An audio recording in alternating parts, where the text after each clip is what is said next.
starting soon. So, we're here to watch these Jets. So, super excited. I hope everyone's having a great day. I hope everyone's enjoying themselves, having a lot of fun. I hope everyone's had a great week so far. Been a lot of stuff going on. So we're going to chop it up. We're going to watch this game. Oh, man. What a day, right? Like, before we were all thinking, hey, this is going to be at, 7:30 p.m. Eastern. We were all hoping it would start. Then it got rained out. Rain delay started. The field looked crazy from the pictures and everything else we've seen. So, it's about to get started, get underway. You're about to watch kickoffs. They're sitting Zach Wilson. So Zach Wilson is not going to be playing. So that's, I respect that because you don't want this kid playing in this. Not in this nonsense that we're seeing right now. So it's looking like Josh Johnson is going to be playing. It's looking like Josh Johnson, James Morgan. So they're going to be battling it out. We're about to see what's going on with that. That rain is looking crazy there. Man, we got guys on the sideline. So salutes to everybody watching. Please give the stream a thumbs up if you can. Can't wait to, get into it, see what the action is looking like. There's a lot of guys on the a lot of guys on the bubble right now. We about to see what they made of. Salutes to Budgeting D. Good to see you in here. Budgeting D says, hey, Joe. Hey, Savages, go Jets. That's what I'm talking about. Salutes to you. I'm going to thank you for for coming into the stream. It's good to see you always. NY Jets FL salutes to you. NY Jets FL says, I am here. Cannot see this game. Yeah, there's a lot of different things going on with people saying that they can't see the game because depending on where they're at, some people are talking about, the delays jacking up, stuff like that. It's crazy, man. I know that the Jets are supposed to be hosting the game as well, so who knows what happens with this one, man. So, lot going on, man. Lot of stuff going on. So, we about to get into it. We about to see, though. Let me tell you, because Zach Wilson's not out there. That's the big deal, though. Zach Wilson not being out there. I respect that. I do not want to see this kid get hurt. We've had so much going on due to injuries, man. We lost Carl Lawson. We lost Gerard Davis. We lost so many guys, man. It's crazy. Mac salutes to you. My guy, Mac. Mac says, where is the game? The game's it's in Philly. So we about to get in this kickoff. Yep. Actually, no, I'm sorry. It's in New York. We about to get to this kickoff. So, a lot of stuff going on, man. We about to see how some of these guys shake out in the roster, let me tell you. About to shake out in this roster. We about to see who's going to make it. Boycott salutes to you. Boycott said, it's so hard to say goodbye to Chris Herndon. Salutes to Boycott. Boycott out there. Oh, my goodness. They just kicked it off. We about to get to it, man. Is Flacco out there dropping back? Ooh, okay. He's trying to make some plays. All right. Yeah, Sherwood on the tackle. Let's get to it. So, again, salutes to everybody, man, watching. Hamza Nezrodine, Bryce Hall out there. They got to do something today. We got to make some plays. We got to make some moves out here. Y'all like that, man? I used to, sing a little bit back in the day. I do my little two-step. Oh, man. So we about to get after it. I'm just glad that, I'm hoping they don't play too many of the starters, man. This field is jacked up. This rain delay jacked stuff up. Flacco on the drop back. Ooh. He had 18 rolling. This dude couldn't bring him down? Oh, my goodness. Come on now. Oh, man. I think that was that Sherwood that tried to tackle him? Yeah, that was Sherwood. SG, salutes to you. What's going on, my man? Good to see you in here. What's going on? We talking Jets again. For those of you that are watching, this is your first time watching me, ! Links in the chat brings up my link tree. That's where you can check out all my social media, everything I got going. So please, check that out if you can.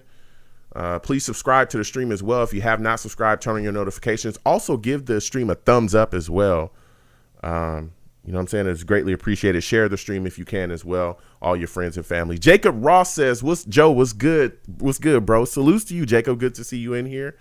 You know what I'm saying? Good to see y'all in here, man. We about to sit down and enjoy this game, man. It got delayed already. It's crazy, man. I heard the field was jacked up. The rain looked crazy. Everything looked crazy. Also, we're doing something new with the stream. Let me know if y'all like this little, stream look. I'm gonna be updating a lot of stuff with the stream coming soon. Bro, what did he just try to do? Come on, let's get to this man. Flacco using his feet, man. Got a gain right there. Went from 2 and 6. I think it's like he probably ran for a good maybe 3-4 yards. Joe Flacco out there trying to use his legs and move, man. So what do you guys think about what are you guys thinking about Zach Wilson, man? He's not going to be playing in this game. You guys think he's ready for week 1? Are you excited? Are you ready to see him out there? Becton's not going to be out there either, clearly. It's 3rd and 2. Joe Flacco's lining up and that old shotgun. We'll see what's going on here. Oh, man. This guy is cooking us. Oh, my God. Whoa. Bro, that running back came straight out the backfield. 35 Scott, easy touchdown. He shook one of our guys and took off down the field. Woo. We got to get this together. We got to get this together, bro. Whoa. Jeez Louise. That was crazy. Is this yep. Sherwood again getting cooked. Goodness gracious. NY Jets FL says, thoughts on Trevor Lawrence being a bust? Too crazy. I think I understand that people want to hop on top of, Trevor Lawrence right now and talk about him possibly being a bust and all those things. But, bro, it is way too early. It's way too early. But you know what is crazy? When I was telling people, we don't have to just pick up Trevor Lawrence. Trevor Lawrence is the end-all, be-all to our quarterback search. There's other guys out there. I was told I was nuts. I remember that. I remember being told I was completely crazy and to shut up because Trevor Lawrence was the beginning and end of everything. And if we didn't get Trevor Lawrence, it was going to be over for us. And, I've seen a lot of Jets fans completely turn around on that take. So, you know what I'm saying? I think it's a little too early to call him to say he's a bust. I think we'll have to see. But there are some concerning things I will tell you in why. You listen to some of his comments, dude. Some of his comments about football and, the way he thinks about the game. I don't know, bruh. I don't know. But there's a lot of question marks out there in Jacksonville too. Whether a lot of people talking about Urban Meyer, his coaching style, a lot of people talking about what's surrounding him. I mean, he doesn't really he's got some wide receivers out there. But we'll see what happens going forward with them. There's a lot to be filled out, but we're about to see. We're about to see what he's made of going into the season, We'll see what happens. SG Black says, is Elijah Moore playing tonight? No, I don't think Elijah Moore I think Vera Tucker and Elijah Moore, from what was reported, they're not going to be playing either. Sulla's not going to play them at all either. So no Zach, no Elijah Moore, and no Vera Tucker, which is a little concerning for me because that means that Elijah Moore and Vera Tucker are going to be learning as they get into the season. I know some people look at these games and say they're just preseason games. I get it, right? They are. But at the same time, for young rookies, it's you trying to get acclimated to the speed of the game, the feel of an opposing, player or opposing defender in your face is big. Like all that stuff is big on the NFL level. So we'll see what happens going into the season, especially with Elijah Moore, because there's a lot of hype on Elijah Moore. Of course, Vera Tucker is, there's a lot of people looking at him as well. But I'm telling you, Elijah Moore, there's a lot of hype on him, a lot. And I could see some Jets fans going crazy. So we'll see what happens. But again, I think they'll be all right. It's going to take them a little bit of time. You know what I'm saying? Just a little bit of time. I don't think it'll be too much time. Maybe a couple games and they'll really get going. Sherwood is on. I'm keeping my eye on Sherwood, man. He's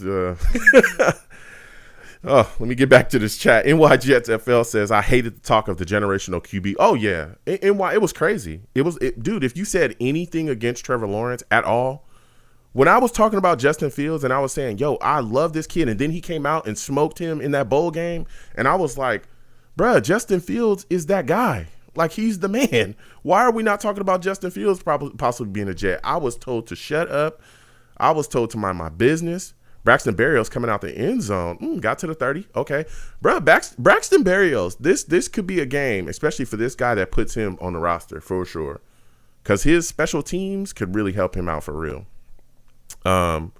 So, there was a lot of talks though, but we'll see. Because I'm telling you, when you talk generational stuff like that, like you said, NY, there's a lot of people saying he's a generational guy. He's going to transform any franchise he goes to, bruh. You got to live up to that, because if you don't, the media they'll turn on you fast.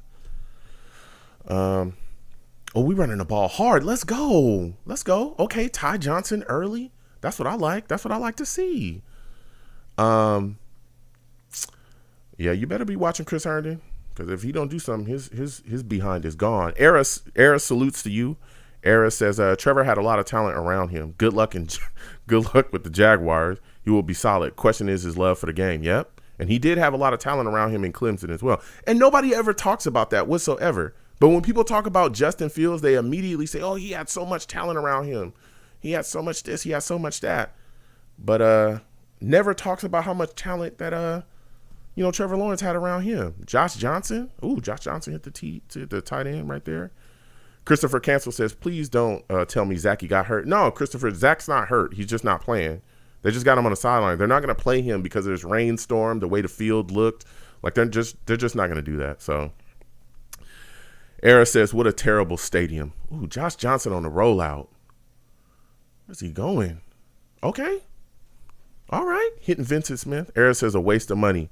No retractable dome. That's a fact. I'll tell you what, and I love the Jets, but that stadium looks like a damn toaster. It looks like a toaster oven. Respectfully.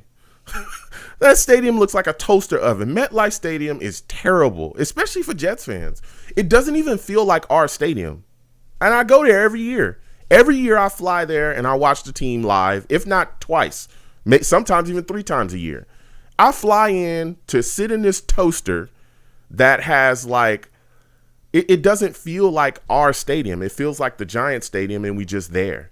Like, it's just I hope that eventually when we're able to get our own stadium, or when it's time, when the deal's up there, I hope that we move and get our own stadium. We need to have something that belongs to us. I'm telling you, for those, some people haven't not gone there yet, right? For those of you that have not gone to that stadium yet and watched the Jets live, it's a beautiful thing to be around other Jets fans, but the feel there is just off. It's just off. They do a lot of things that I feel like aren't,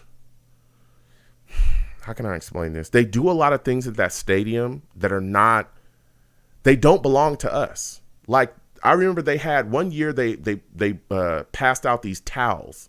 Like, these towels. Well, that's Steelers fans. Steelers do those terrible towels things. We don't do that. Then they got this horn that they wind up. That came from Arizona. The Cardinals, they do that. Like, we don't have anything that belongs to us. You know what I'm saying? Even the Jets chant, which is beautiful, I don't feel like they do it enough. It's a lot of issues, man. A lot of issues. I really wish what they would do was bring back a lot of former Jets players and have them walking around, man. Josh Johnson trying to get out of there. They should have a lot of former Jets players walking around that stadium and talking to people. Can you imagine if you were to show up to a game, and I'll get right back to the chat in just a second. Imagine if you were to go to the game and you were to see Chad Pennington walking past the concession stands, leading the Jets chant while everybody's getting into or you walk around the stands and you see, Lavernius Coles or Revis. You see Revis leading the Jets chant at, on a certain level. Bro, that would fire us up to have our own back into the stadium. I went to Cowboy Stadium one year to watch the Jets and the Cowboys. It was in like December. Bro, when I tell you, that was a really good throw by Josh Johnson to Vincent Smith. Very, very solid. I've been wanting to see a little bit more of Josh Johnson. We definitely going to see him a lot in this game. I don't know if he's going to make it, though. It seemed like to me Mike White might actually have this backup role locked in. But I went to Cowboy Stadium one year, and It was around Christmas time. And when I tell you that was a full show, it was like I went to like, I don't know. It's like I went to some, some type of show, like some type of like WWE or something. It was crazy. They had fireworks going off. They had all this stuff. Even if you did not like football, right? If I just took somebody that did not give a crap about what was going on the field, didn't understand these guys running around trying to chase people with a ball, Michael Carter with a solid run. Even if they didn't understand that, right? You could watch the things that was going on. They had these fat Santas dancing on like the third level. It was insane. It was just like a spectacle. And the football game was just there if you wanted to watch it. Like, it was unbelievable. I loved it. Absolutely loved it. We've got to get some of the same things going here. So let me get back. Let me get back to the chat. Let me see what y'all thinking. Also, give the stream a like if you can. Share the stream as well. You know what I'm saying? If this is your first time watching me, exclamation point links in the chat brings up my link tree. My link tree has, links to all of my social media, everything. Ooh, Vincent Smith on a big run on a handoff. Okay, let's go. So we got a lot of, if there's anybody new that has not followed me on my social media, please do. We do live streams. We cover the Jets. We play games on this stream as well. So we have a lot of fun. If you'd like to hit me in the Cash App, please do. Any donation given to this, platform is greatly appreciated. You can also hit my super chat as well, which is in there. So salutes to everybody again watching. Let me get back to this chat. I keep going off about this. Yeah, the Jets game experience has always been a questionable one. It really, really has. Don't even get me started on the people that go to the game and leave before, come in the middle of the second quarter and then leave before the half. I cannot tell you how many times I've been there and seen that. Like this. Anyway, Jay Johnson salutes to you. Jay Johnson says, Trevor is good. His team is horrible. The media set an unrealistic expectation. Yeah. Jay Johnson says, what's good, Joe? What's going on, Jay? Good to see you in here as well, man. It's always good to see you. Salutes to the Savages as well in the chat. For those of you that don't know, I call my chat the Savages. Why? Because they're savage. Don't test them. They will let you know what time it is. For real. All right. Salutes. And again, we make updates to the stream. I hope everyone enjoys the stream. Let me give me some feedback. Let me know how you guys are feeling about the new look for our game streams, as you can clearly see. You know what I'm saying? We're going to be updating the stream quite a bit coming forward. So salutes to everybody. SG said, been watching Trevor Lawrence since he was in high school. He's legit. I hope he doesn't go down like Joe Burrow did last year. Yeah, I'll tell you what, when I watched him when he was at Clemson, the one thing that I saw that was like, especially in that bowl game, when he got some pressure in his face, things would kind of break down for him. And we're going to see, because a lot of people are concerned about him in Jacksonville. So Sko says we should keep Johnson. Salutes to you, Sko. Good to see you in here. Yeah, I think we're keeping Ty Johnson. Honestly, think we're going to keep 4 running backs, to be completely honest. I think we're keeping Tevin Coleman. I think we're keeping Ty Johnson. I think we're keeping Michael Carter. We just drafted him. And I think that P. Ryan is going to slide in there if that foot injury isn't horrible. If that foot injury is bad enough to keep him out for like 10, 11 weeks, they'll probably get rid of him. But other than that, I think P. Ryan's gonna make the squad, me personally. Ooh, that was a nice throw by Johnson to Cager. It's good to see Lawrence Cager out there on the field making some plays. Josh Johnson went out there and got himself a TD. Okay. Anybody think that Josh Johnson can take that backup spot? Anybody? This is the first game we've seen him. So SG says, I haven't been to MetLife yet. Yeah, it is an experience. First time I went to MetLife, I was overjoyed, especially if you get there a little bit early. You walk through the tailgate, bro, you're going to be feeling it. Like when people are there, because I've been there when nobody showed up to the game, and I've been there when it was rocking, as close to as rocking as you can get. And it's a beautiful experience. But man, sometimes when you in there and you in that game, it just, especially after the half, a lot of people leave because the traffic. That's another thing as well with MetLife. The pattern that they use to for people to exit the stadium, the way they cut the traffic is so bad. It is so bad. It is tough to get out of there. It takes so long to get in, and then it takes you hours to get out of there. It's crazy. If you're driving in, it takes you way too long to get out of there. Even the trains, because I've taken the trains as well before. The trains get packed. You'll be sitting there for hours waiting on a train. It's crazy. It's crazy. They've got to do a better job.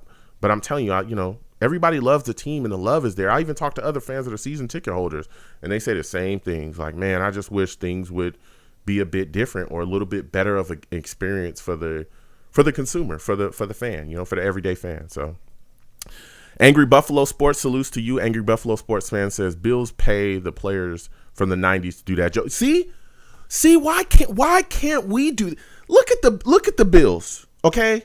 You look at that. Look at the Bills. Look at that fan base. Look at their stadium. Everybody knows how their stadium environment is. You come to watch the Bills at Bills Stadium. They're all over you. You know what I'm saying? Look, they jump through tables. They do all kinds of crazy stuff there. But they built that camaraderie with the fan base. Bills fans, when they go to Bills Stadium, it's their stadium and they know it.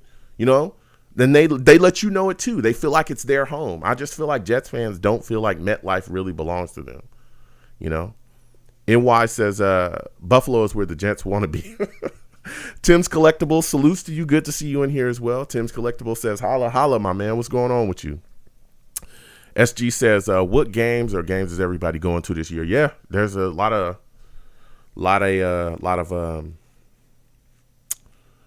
talk about, where people are feeling like they need to be going. I know a lot of people that are excited for that first game. I know some people that are going to the game in Carolina for sure.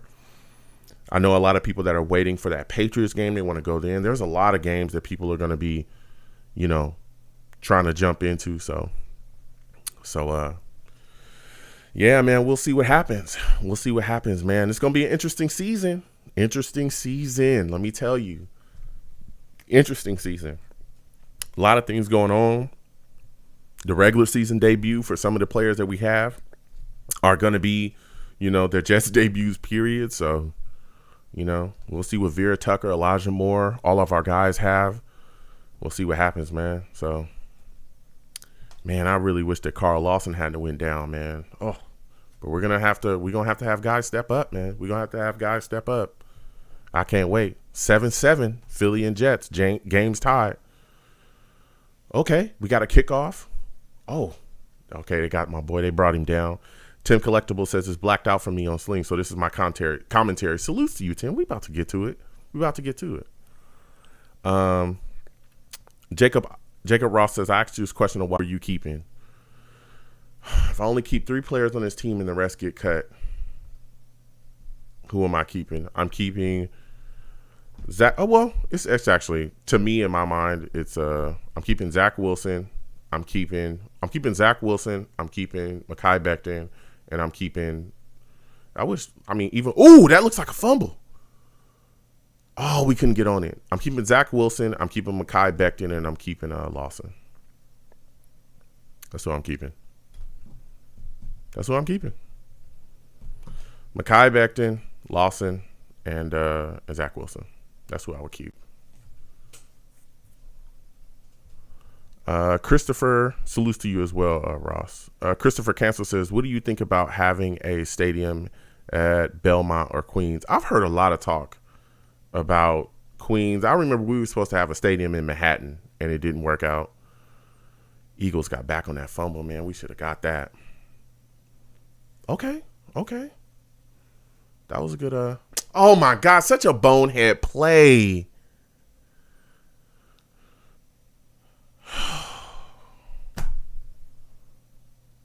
Personal foul on Bryce Hall, picking a guy up and slamming him. That's a bonehead play. Big flag. They get a first. Oh, and we stopped it too. Fadukasi was the guy that actually stopped the run, and he picked him up and then slammed Gainwell. Wow.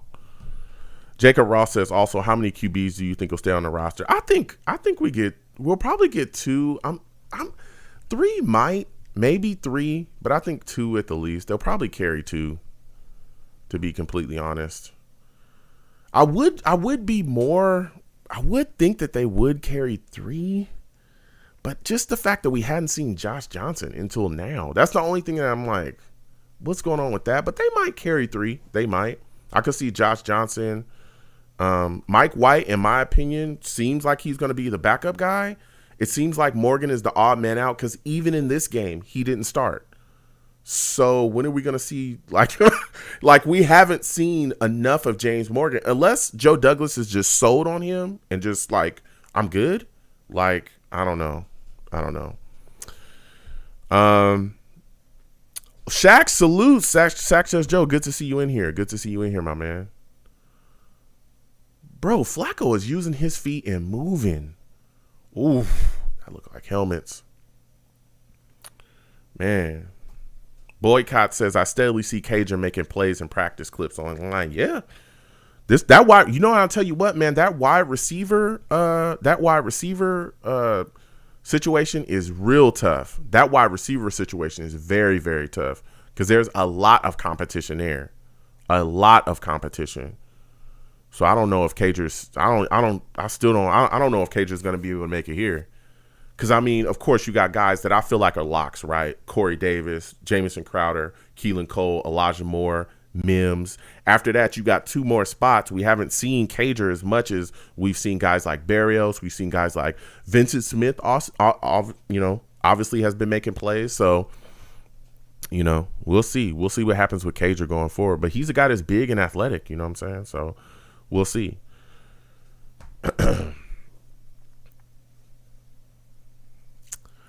Yeah, Christopher, salutes to you, Christopher. Good to see you in here. Christopher says we got a kicker, and Josh Johnson's our backup quarterback. Well, we'll see, man. We'll see. We'll see going forward. Amendola looked like he's got it together. It looks like he's got the job. So we'll see what happens with Amendola. He's looked good so far.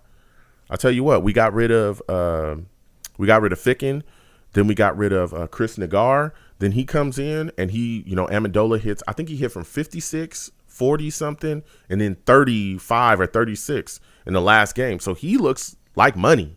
He looks like a guy that we be able to count on. So we'll see what happens going forward with him and our special teams. But he's looking good. Val Outlaw, salutes to you. Good to see you in here. You know what I'm saying? Always, good to chat with you. SG says Cager got to stay healthy. That's a fact. He's got to stay healthy, man. He's got to stay healthy. NY says, at Buccaneers games, you have an option to park in driveways and in front of people's front yard. Yeah, they do. You know what's crazy? They did the exact same thing. We saw the exact same thing in front of Cowboy Stadium. They had a lot of that too. Oh, that was a good hit right there. I like this. Michael Carter II came up and made a play. I like that. I like what he did right there. I like that.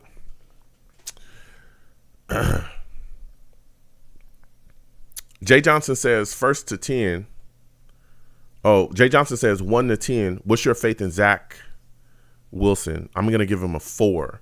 That's a touchdown for the Eagles. They ran that ball in. Sheesh.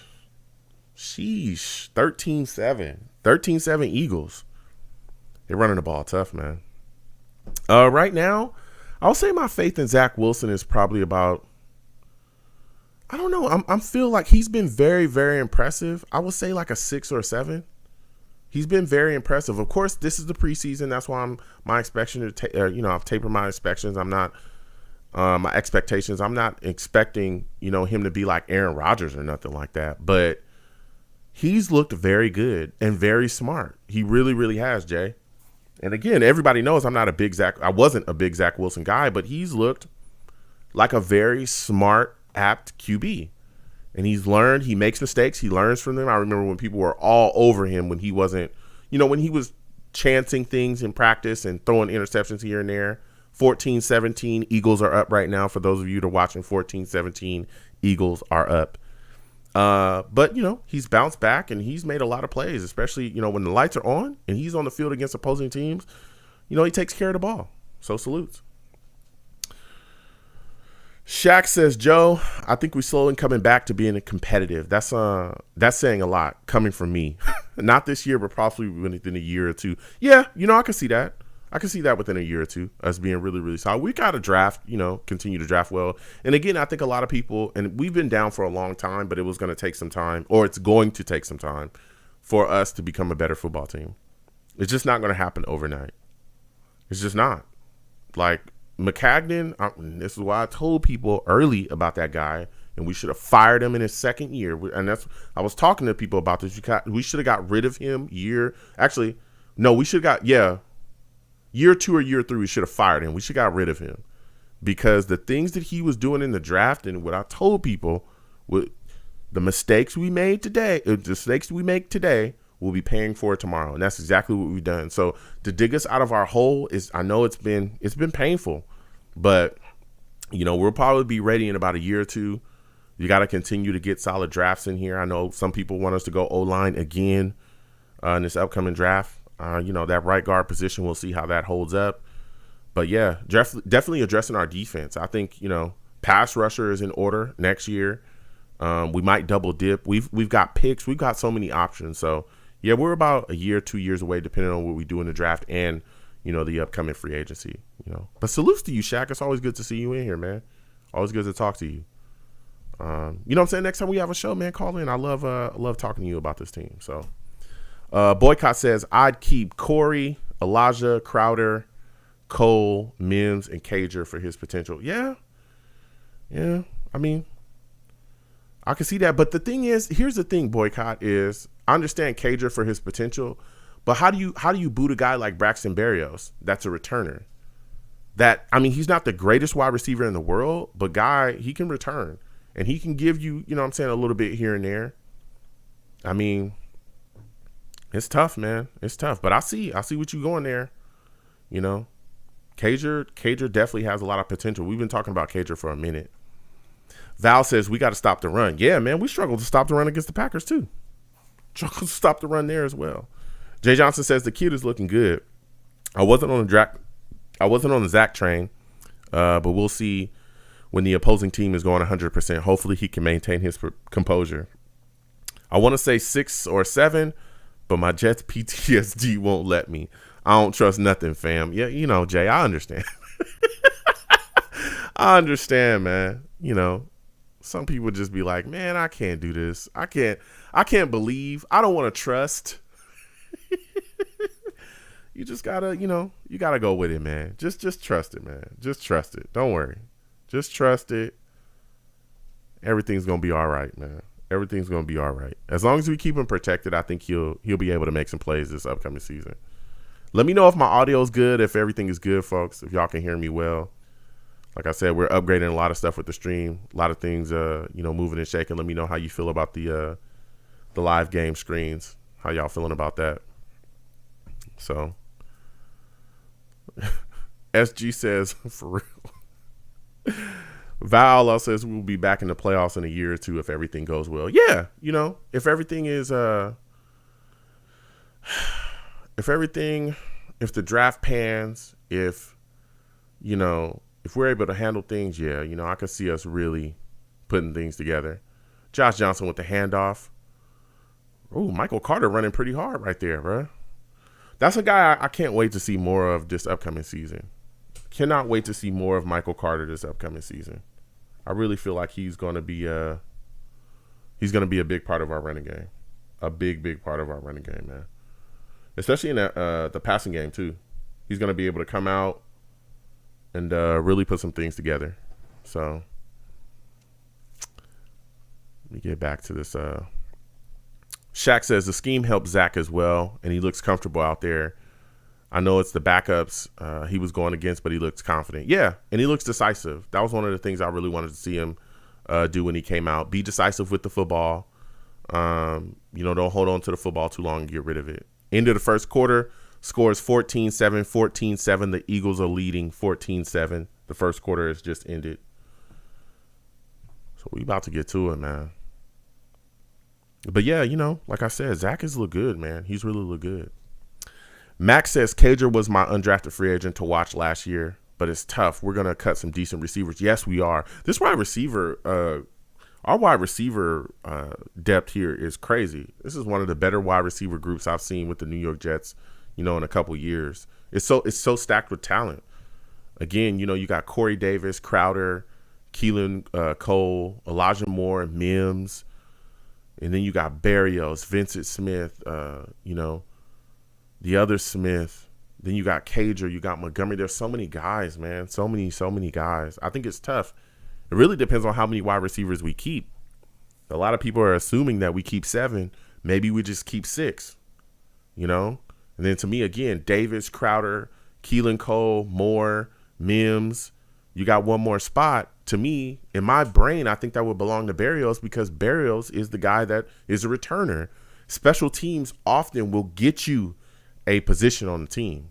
So even though we love Cager, and we do, I love Cager. I think he's athletic. He's had some issues staying healthy. But, you know, can he return? We ain't seen him back there. You know, what can he do on special teams? Because Braxton Berrios is out there. So we got to see. Hell, we've seen Vincent Smith more than we've seen Cager. Wouldn't you guys say at this point Vincent Smith would deserve a roster spot over Cager? And people have been talking about Vincent Smith for the longest. Bruh.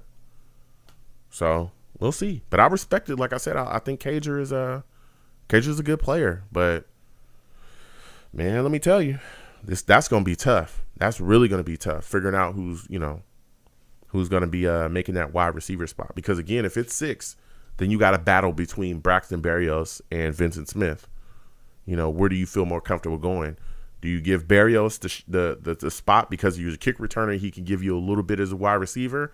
Or do you go with Vincent Smith, a guy that we've seen make plays out there this entire preseason? These couple games, he's been making plays. So Shaq says, I feel like all we need is players for defense, and we could possibly make some noise. Yeah, we need another pass rusher. We need another pass rusher, like another legitimate pass rusher. Ooh, damn, Eagles in the backfield when he handed off. 76 was all in his face. That was a run play by the Jets that got cut down early, real early. Whew.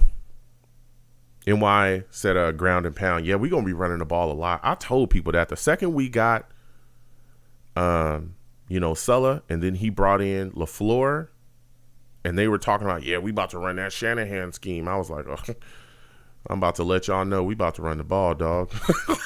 I don't know if y'all know this, but we about to run the ball. Josh Johnson dropping back. He escaping that pocket. Josh Johnson still got them wheels. Oh, he was trying to get that first, but he couldn't get it. Bro, Josh Johnson can still move, bro. He can still move. Jeez Louise. He still move. Still fluid. Can take off. Shaq says, where the hell is James Morgan? Bruh, I'm telling you, entire preseason, he's always been the second quarterback to come out, and he'll get like a quarter, if that, sometimes. The last, what was it? The first game, the first guy out was Mike White, and Mike White looked good. James Morgan looked solid as well, but you can clearly tell that he knows he was playing from behind because he was pushing the ball down the field, bro. He was like, I'm going to chuck this. with the little bit of time I'm about to get, I'm about to make a difference. But we have not seen much of James Morgan, man. We have not seen much. I'm wondering what they're going to do with him because at this point, you cannot look at him, I'm sorry, and say that he's been better than Mike White in this preseason. You can't. So I'm wondering what Joe Douglas is going to do because if he cuts him, I remember people completely destroying him for picking Morgan in that draft. Completely destroying him. That was one of the picks that people did not like the most. And Joe Douglas has been solid in the draft. Jay Johnson says Q is going to be looking for bread if he shows out this year. Yeah, he's got to stay healthy, though. I can't wait to get Quinnen Williams back. He's got to stay healthy, though. But we'll see what happens going forward with him. There's options as well, dealing with him too. Val Outlaw says next year I want us to address the right side of the offensive line to make it complete. Yeah. I can see us going after a right guard. NY Jet says, how about a stud tight end in the draft? I don't know. For me, I think there's more pressing concerns than tight end. But if there's a guy maybe in some late rounds that we can snatch up that can come in and really make a play, I can see that being done. Maybe in the mid rounds. Maybe if we make some trades or something like that, we can get a guy in the second or early in the third. To me, right now, I'm looking at needs one of the top positions of needs. I would say maybe, I mean, going into the season, we'll see what happens, but Greg Van Roten at right guard is not something I want to see for the years to come. So I think right guard is going to be something we need to address depending on how, what happens with Cam Clark. But pass rusher is definitely on the top of my list. Yo, cornerback, my God. We need a corner.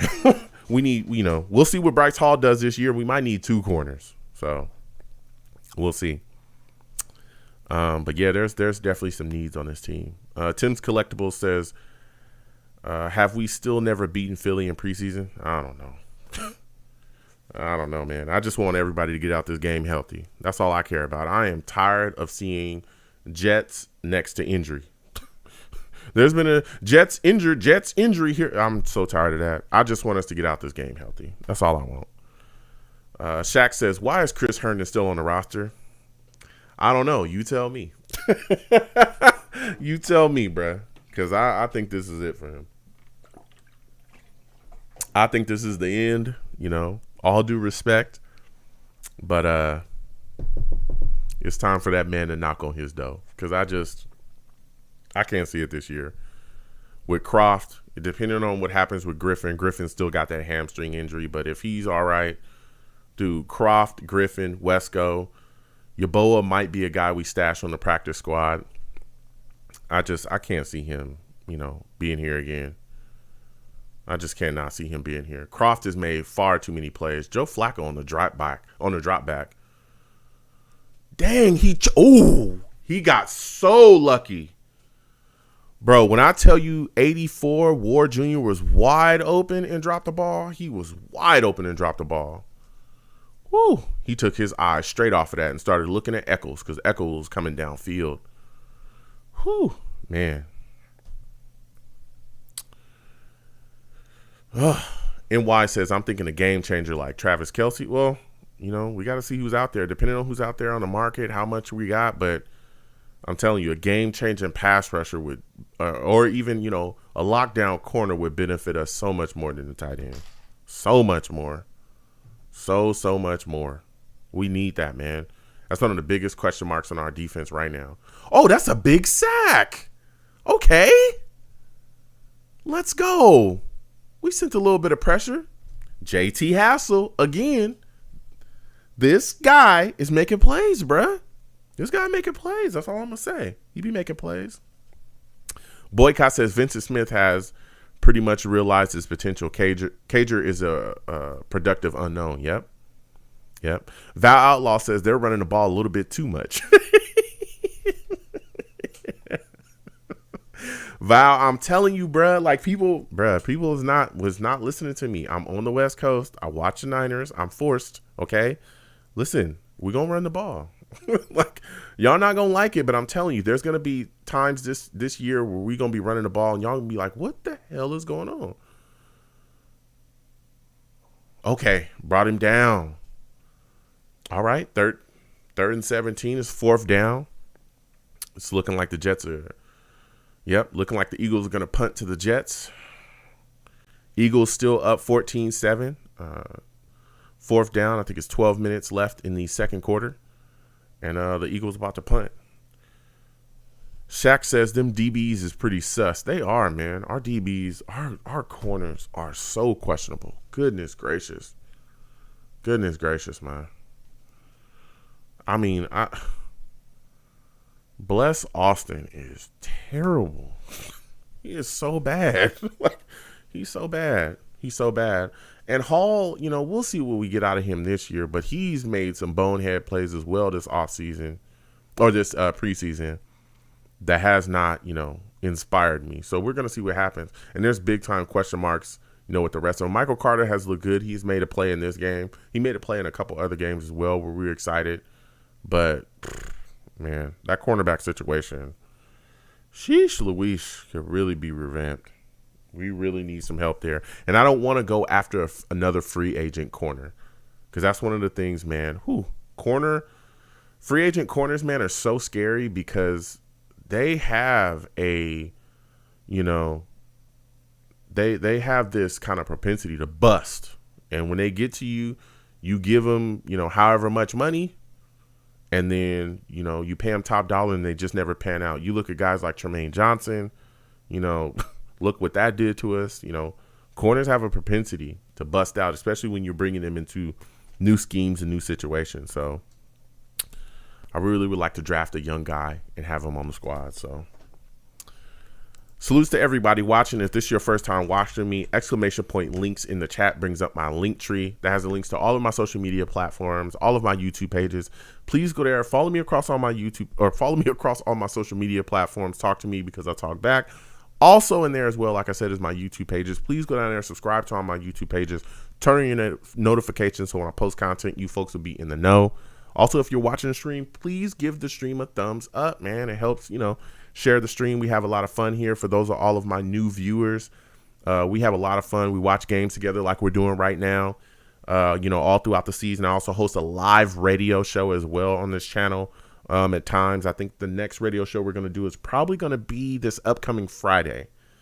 You know, so we're going to talk about the Jets. We're going to talk about cuts. We're going to talk about all those things coming up.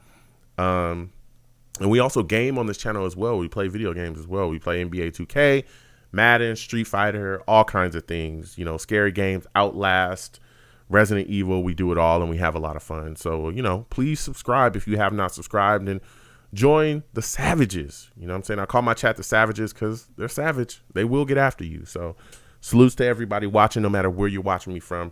Please follow me because I know I'm across a couple of streaming platforms as well. So please follow me wherever you're following me at.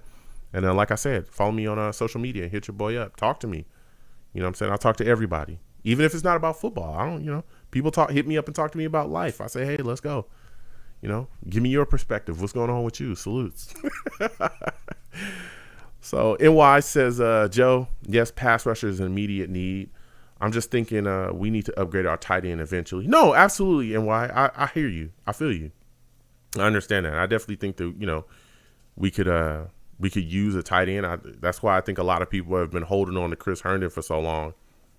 They wanted to see the guy really, you know, pan out because they want us to have a threat at tight end. So we'll see what happens going forward, man. Oh, we tried to run there. Got about a yard. Man. Oh, man. It's crazy. We're really putting it together. Man. Oh. So much going on. But what position or group are y'all the most concerned about going into the season? And what position group do you think is the strongest on the team going into the season as well? I want to get y'all thoughts on this roster. Josh Johnson dropping back again. That was a nice play. He should have hit that. Oof. Okay. Jeff Smith making plays. This is a guy I like a lot as well. Jeff Smith. SC guy. I really like what he brings to the table. I don't know if he'll make it, though. I don't know. There's a lot of guys in his way. But he's a very talented wide receiver. Absolutely. Super talented. Super duper talented.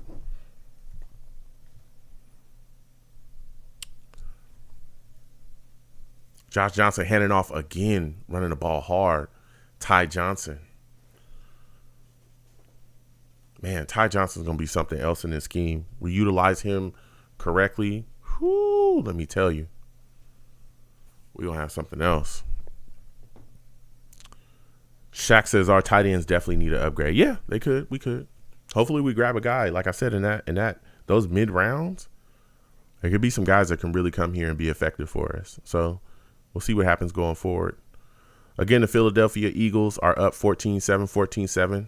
Second quarter, 9:18 left, and we're driving.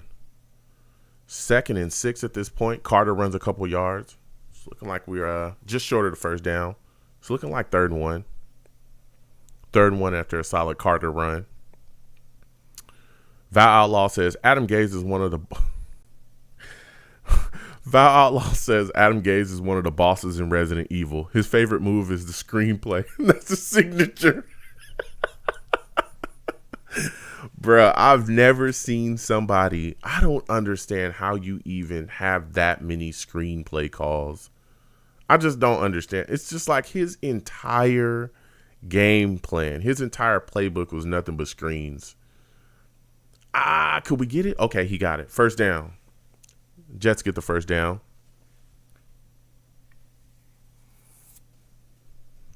Yeah, that's Adam Gase is so bad, bro. He was so bad. And I remember a time when there were some Jets fans in his fan base that if you said anything about Adam Gase, they were all over you. He was terrible, dude. He was so bad. Ugh. Woo. Let me tell you. Shaq says our defensive tackles is pretty good. Yeah, we got some guys, man. Fadu Kasi, Quinnen Williams, Shepard. Ooh, we got some guys up front. I think we'll be pretty. Hopefully we'll be better against the run in the season than we have been in the preseason. But it's looking like we can be stout up front. We got to put it together. I'm just worried about the pass rush. That's all with Lawson out, because that was our kind of ipso facto guy. When you talked about pass rush, it was like, we got Lawson. Everything is going to be good. So we got to see what happens without him. Guys like Bryce Huff, Franklin Myers, Sherwood, those guys got to step up. They got to be able to, get around that corner. Josh Johnson dropping back. Oh, that's a quick throw. To Croft. Oh, that's Daniel Brown. Woo. Flags down. That's a nice catch by Daniel Brown. Shaq says our O-line has potential. I think Michael Carter can be good. Yeah, our O-line does. I'm looking forward to seeing what happens going, once we get Vera Tucker back. I'm just a little worried that they have not played together as a unit. There's always been Vera Tucker has been missing this preseason. Now we got Mekhi Becton out for this game as well with a concussion. So I'm wondering, are they going to be able to gel once everything comes together during the season, and how long it's going to take the offensive line to kind of gel? That's kind of the only thing I'm worried about, because it does take time for offensive lines to really come together. They really have to understand each other's movements, each other's assignments, and kind of, the idiosyncrasies of what they need to be doing out there on the field together. They really got to work together hard. So we'll see what happens going forward. Josh Johnson. Oh, we talking 5 wide. He launched the ball. Okay. Yo, Ty Johnson, nice hands. He catches the ball. Don't talk like that, Ty Johnson, because that will get you. Yep, the referee letting them know that will get you a flag. Taunting this year, taunting this year, I think is going to be like, it's going to be something to talk about, let me tell you. I've seen guys get taunting flags already where I was like, but they're going to attack. They're going to attack. Jay Johnson says edge. Lawson is going out. He was going to take the pressure off these suspect corners. Yep. Val Outlaw says, I was here, wide receivers. We got some talent. Yeah, we do. Come on. Okay, let's get it. Let's get it. Let's get it.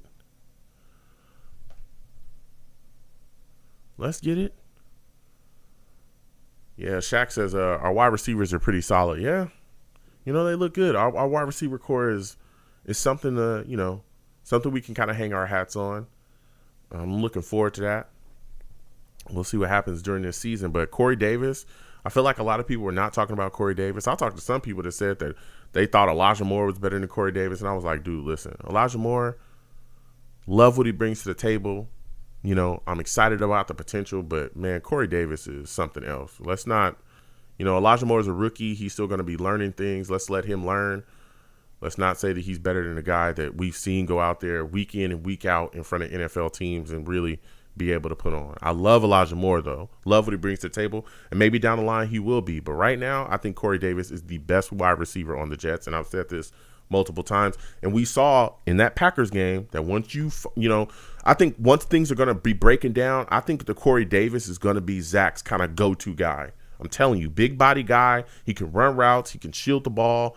Shield defenders off the ball. So when things are breaking down, I think Zach is going to be able to find Corey Davis and just, hey, put it up and let him make a play. That's offsides on the Eagles. Yes, sir.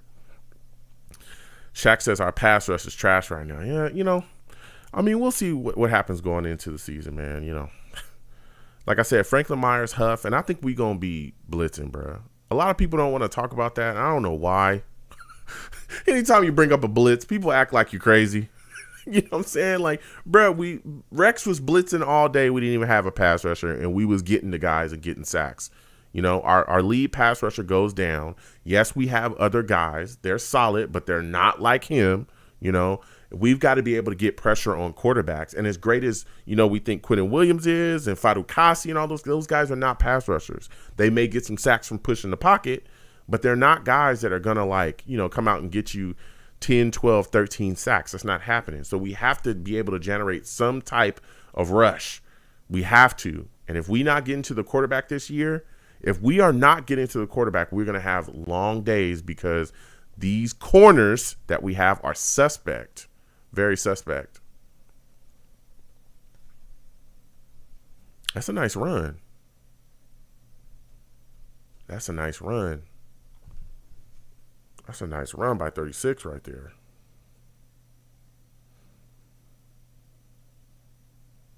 Man. Adams look good right there. I'll tell you what, man, this offensive line is looking solid. It's a nice run. Nice run. And why Jet says run left a lot. Yes.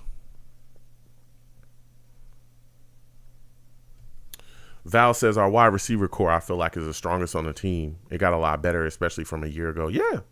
Our running back core as well, I think, is extremely strong. I really, really do.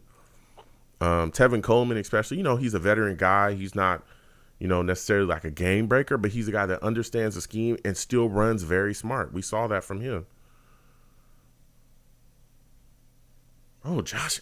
Yo, Adams is running hard, bruh. Adams is a big dude, man. He's a big dude running the ball. He's a big dude running the ball.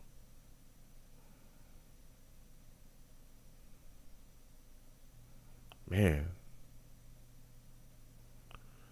He's out there.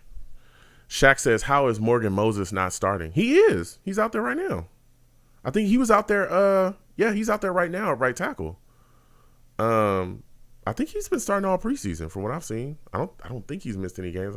From what I remember seeing, he was out there all preseason. Yeah, Morgan Moses is out there, bro.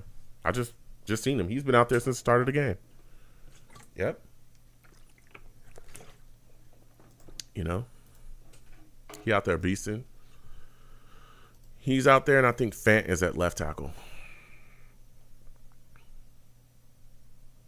So I think that's Morgan Moses out there. I think he's like 78 or 76. I think he's out there. So yeah, man. What is going on? On the drop back, that play was kind of Threw him out there.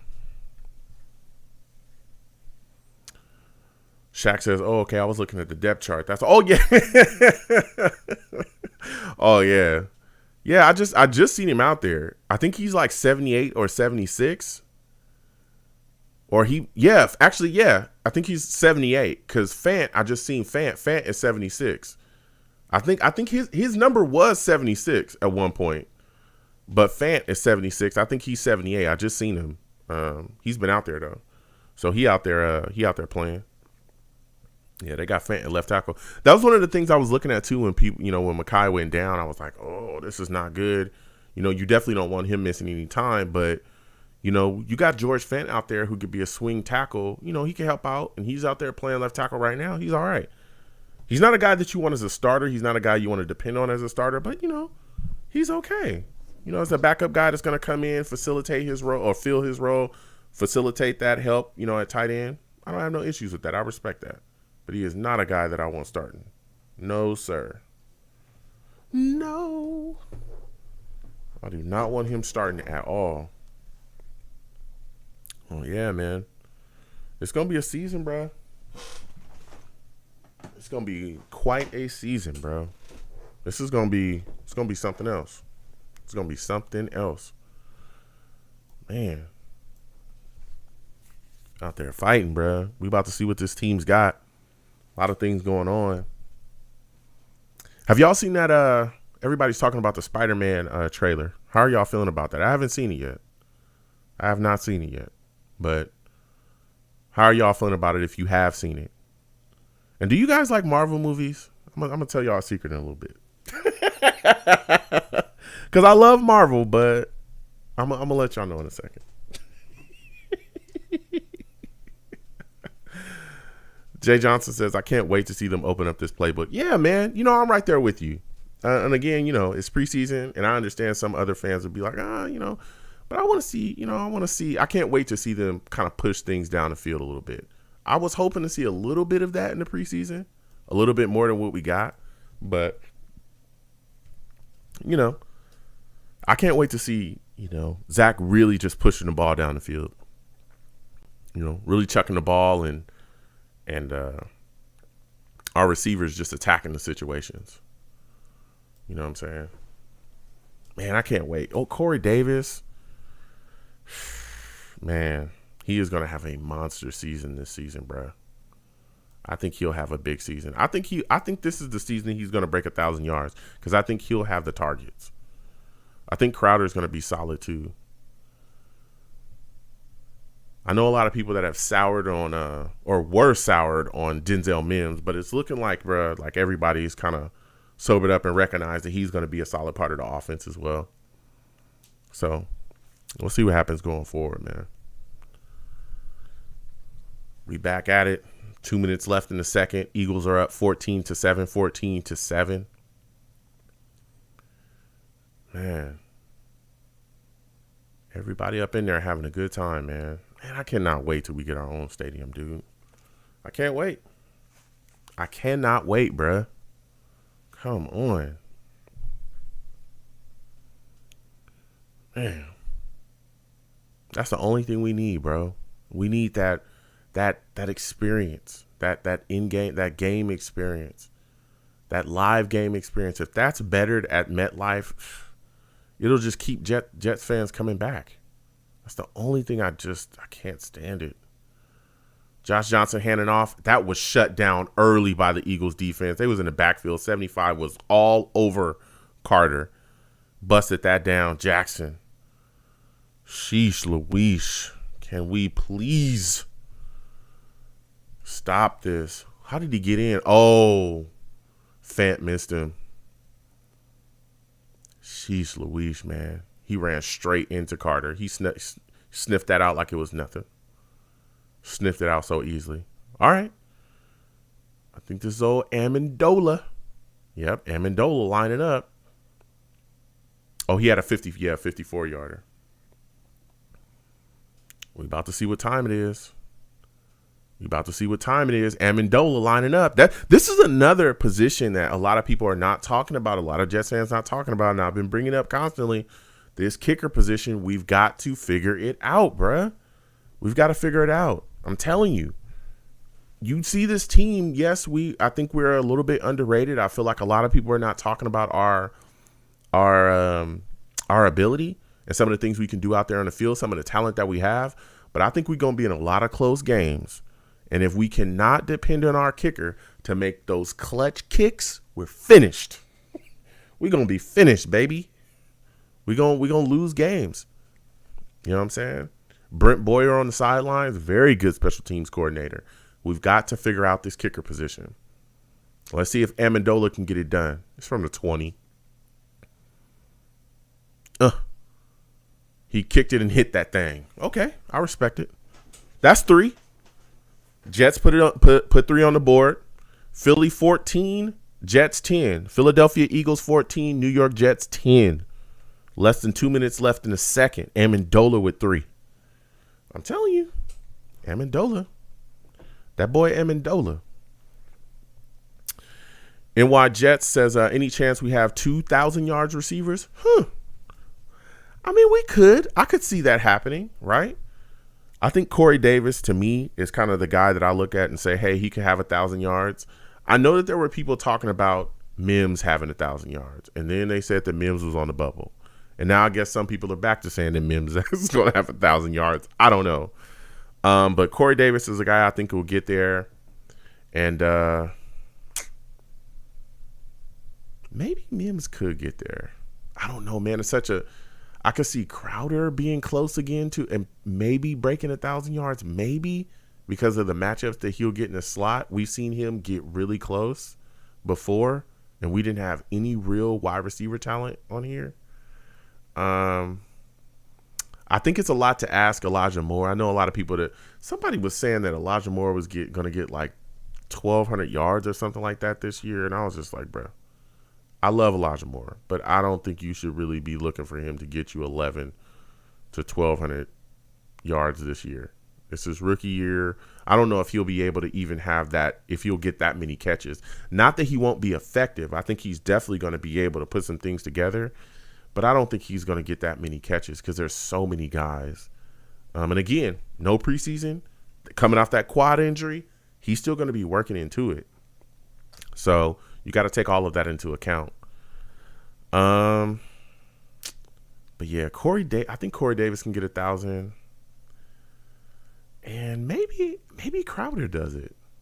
Maybe Crowder gets 1,000. Anybody? Let me know what y'all think about that. Y'all think that Crowder could get 1,000 coming out the slot again?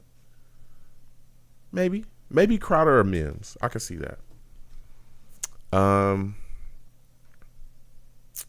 Get back to this chat. Jay Johnson says, who's number 1 and number 2 wide receiver? Ooh, that's a good question.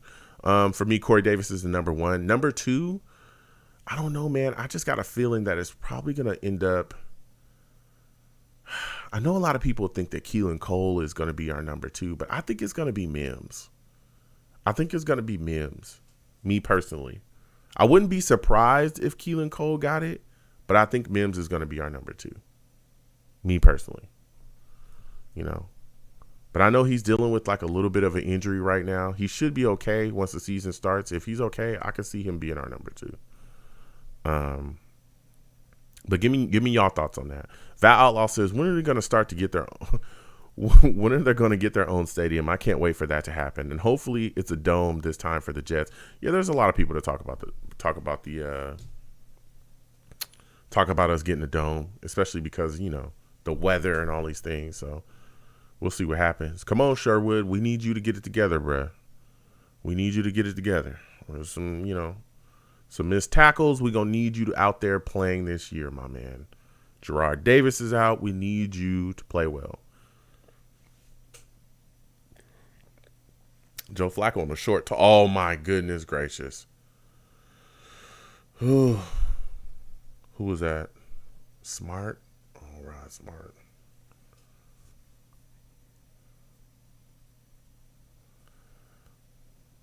Smart back on the field. Oh, he pushing. Ooh, that was a good hit. That was a good hit right there. Good hit by Jackson. Shaq says our wide receivers have potential to have 2,000-yard receiver, and I'm just trying to figure out who. I'm telling you, I think Corey Davis is a guy that can probably break 1,000. Like I said, I don't think it's going to be like, I don't think we'll have a guy that's going to have like, that much over 1,000 yards, but I definitely think Corey Davis could break it. And I think that maybe Mims is going to be either Mims or Crowder. And it's because I've seen Crowder get close to having 1,000-yard season here, and we didn't have any talent. Oh, we almost got it. So I could see Crowder, breaking it, especially in the slot, because he's going to have so many favorable matchups. Because look at our wide receiver core. Like, I would figure that Corey Davis is going to draw the double team. Mims is going to be on the outside. We've seen Mims really put things together. So it's like, you got to pick your poison. I don't think they'll be looking to double Crowder in the slot. So Crowder is going to be able to work pretty freely, especially with us running the ball so hard as well. It's going to be, he's going to definitely have his chances. So, yeah, but guys are going to be out there, bro. Joe Flacco is dropping back and letting loose right now. Corners give up another first on 2nd and 12. They got, 14? They just scurrying down the field, man. Just scurrying down the field, bruh. Sheesh Louise, man. 34 seconds left to go in the half, and they just moving down the field with quickness.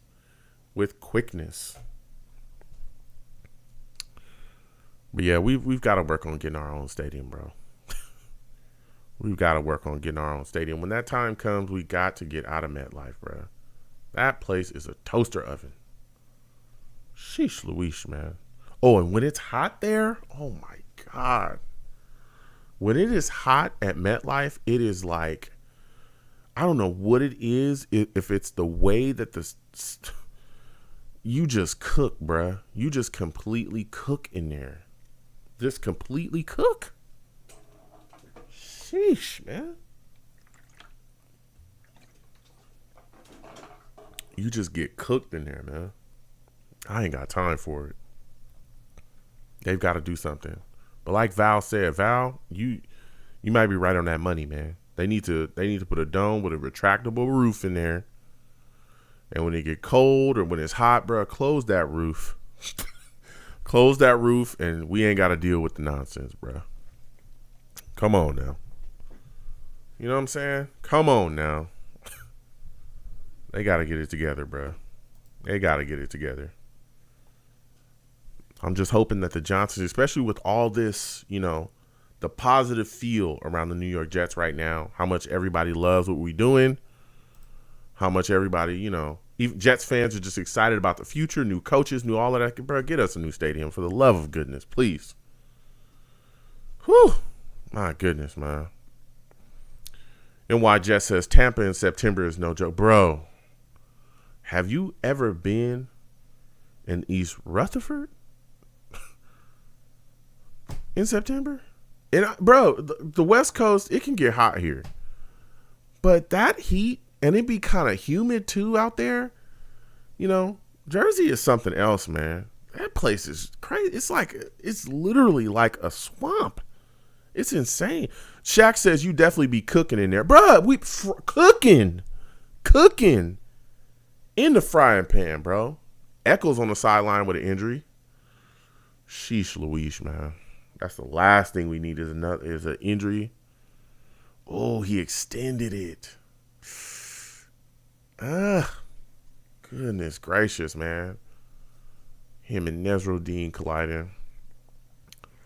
That's the last thing we need is an Eccles injury.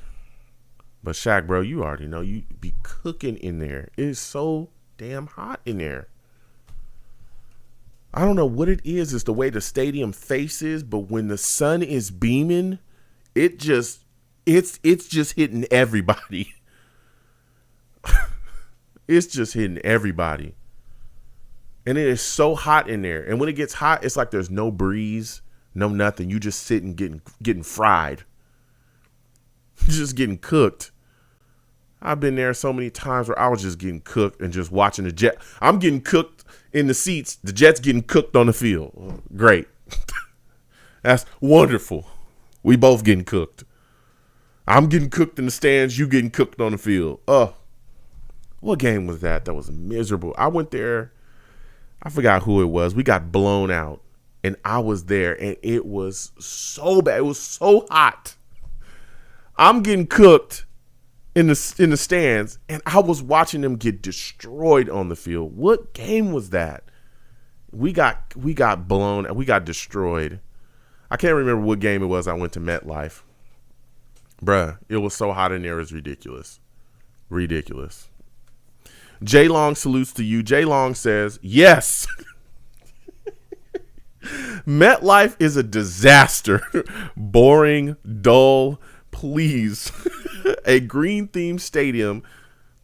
Bro, our corners are getting cooked right now. I'll get right back to you, J Long. 19. Bruh, Flacco just chucks the ball down the field. We get cooked. Touchdown. Wow. I'm getting cooked in the stands. You getting cooked on the field. All right. Bro. Is that Hall? Oh, my Lord, man. Come on, man. Sheesh Louise, man. Bro. We both getting cooked. Oh, my goodness, bruh.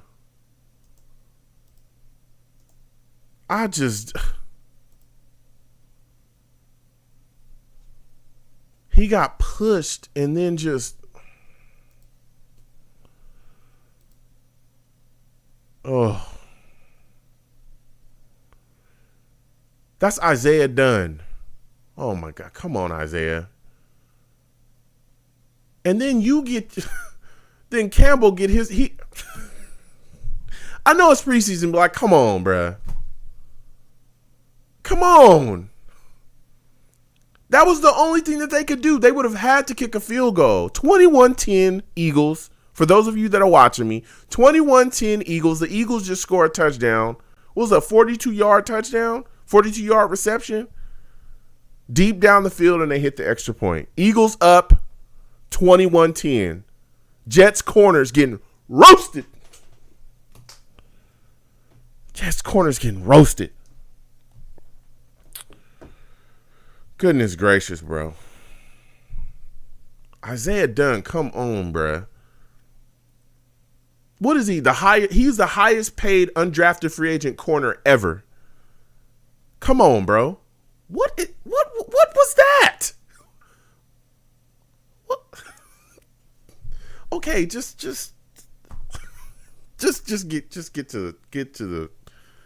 go to the locker room, please. Oh my goodness. Let me get back to this chat. Salutes to everybody watching. We are now at the half. It's now halftime. 21-10, Eagles up 21-10. Philadelphia Eagles 21, New York Jets 10. 42-yard catch. Isaiah Dunn, lost in the sauce, gets beat like he stole something, and then Campbell can't make a tackle to save his life. And my boy just walks into the end zone. Goodness gracious. Let me get back to this chat. J Long says, yes, MetLife is a disaster. It's boring, dull. Please, a green-themed stadium. This team never has had its own home. That's a fact. I heard a lot of great stories about what was it, Giant Stadium? When we were playing there, I heard a lot of great stories from older Jets fans saying, man, we used to have so much fun at that place. A lot of things that they used to do. We've got to get our own stadium. Salutes to Jay Long. It's good to see you in here.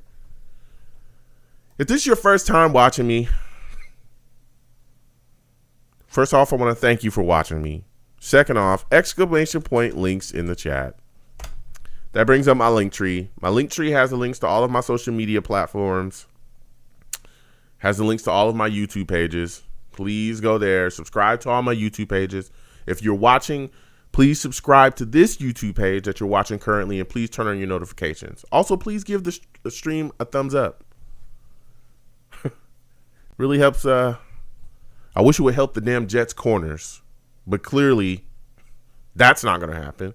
But it'll help me, right? It'll help my stream. Please give my stream a thumbs up if you can. It's greatly appreciated. I truly appreciate you. Also, please share the stream as well. For those of you that are watching me, if this first time watching me, we do live Jets game reactions, may react to some other games as well, some other NFL games throughout the season, but we definitely watch the Jets on this channel. It's a Jets channel. I also run a live radio show on this channel as well that you can call into. You can check out my content is there as well. I announce when I do the show. I think the next show we're going to do is probably going to be this upcoming Friday at 7 p.m. Eastern. Friday at 7 p.m. Eastern is when I believe I'll be doing the next radio show. I will announce it. It's all over my social media. I'll also announce it through my YouTube page as well. When I go live, you will see it. You can call in. Everyone, here calls in and we talk about the New York Jets. The only thing I don't allow on my radio show is you to curse. I'll get you out of here faster than we got Adam Gase out of here. You got his ass out of here fast. I'll get you out of here even faster. Don't curse on my radio show. It's a family channel. Bro, these Jets corners I just don't understand why we're so bad at that position. I just don't get it. My God, man. Tremaine Johnson, Pierre Desir. Excuse me. That's just some water. Some good water. Got to stay hydrated, folks. Man. Jets corners are terrible. Salutes to Jay Long as well. Good to see you in here. Shaq says Joe out here dotting. Bro, I can't stand these corners.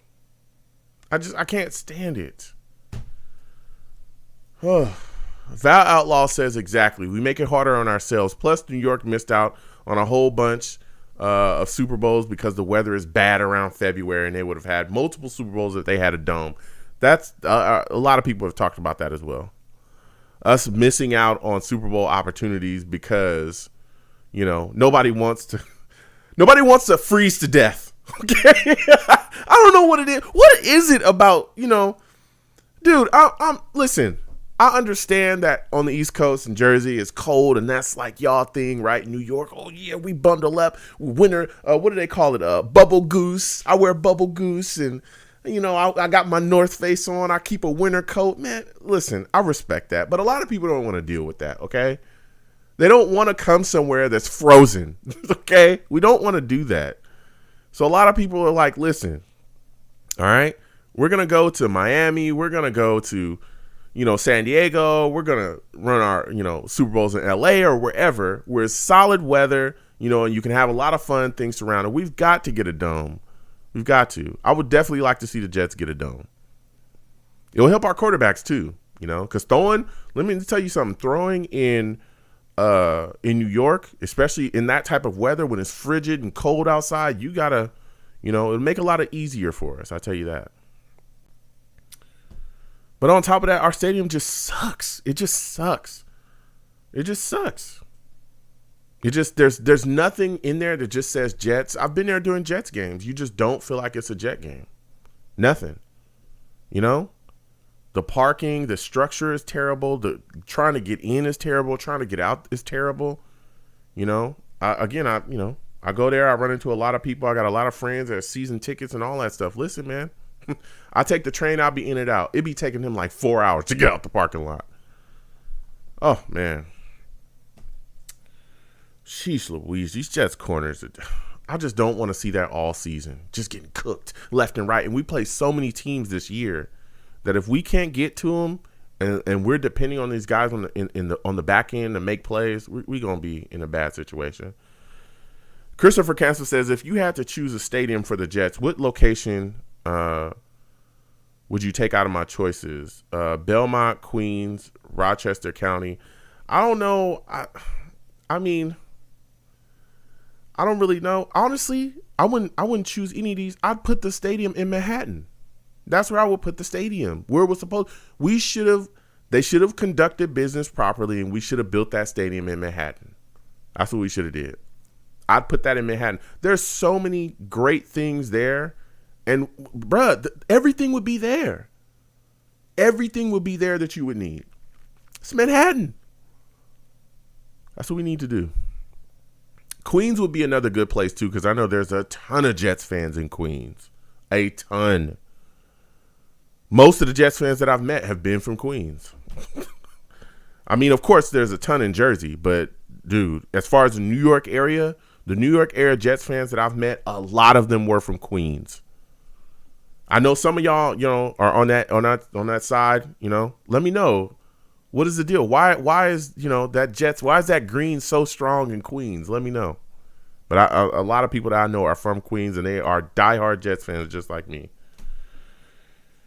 God, our cornerbacks are terrible. It's such a concern because they're going to be bad this season and we know it. Jeez Louise, man. J.E. salutes to you. J.E. says, our cornerbacks are suck, and I'm concerned. Yeah, I'm concerned too. I'm concerned too. They're so bad. I don't understand it. They're so bad. They're so bad. Oh my goodness. They're so bad. I don't even understand what was he doing? What were you doing? You get beat. Dunn gets beat. Clearly, right? And then Campbell tries to come. What was he even trying to do? What were you even trying to do, Campbell? Make the play or push him out of bounds. Dunn gets beat along the sidelines, and then you just fold like a jellyfish. You just fold over and fall, and the guy just scoots into the end zone. He beat two guys. Oh man, these guys couldn't cover these guys are terrible. Couldn't cover a bed with a damn bed sheet. Oh my Lord. This is a big concern going into this year. We've got to. I'm really hoping that we can really push the pass rush here, because I'm telling you, we're gonna have some issues. Shaq says, "Is Adam Gase coaching these corners?" They got to be running from the Adam Gase playbook. He didn't know nothing about offense. He don't know a damn thing about defense either. That's probably is who's coaching them secretly. Jay Long says, Pierre Desir, that guy was terrible. It was terrible. Jeez Louise. Oh my goodness. Jay Johnson says, "Nah, bruh. We ain't trying to make it easy for Miami." I'm telling you, if we get a dome stadium with a retractable roof, I think we'll be a more attractive place for a Super Bowl. I really, really do. It'll help a lot. It'll help. That's why we haven't, gotten one. Oh, man. Rusty salutes. Good to see you in here. Rusty says, "What up, Joe? Hey, Savages. What's going on, Rusty? Good to see you in here." Rusty, we watching these Jets corners get beat. Who we watching? They are cooking us. Val Outlaw says, "It's like we got D. Milner back there again." Yeah. Man. NY Jet says, "Long Island." Rusty says, "Strong Island. We used to play in Shade." Yeah. I know a lot of people from Long Island too. Yep. Yeah. You guys are right. Rusty says, "Campbell is cut."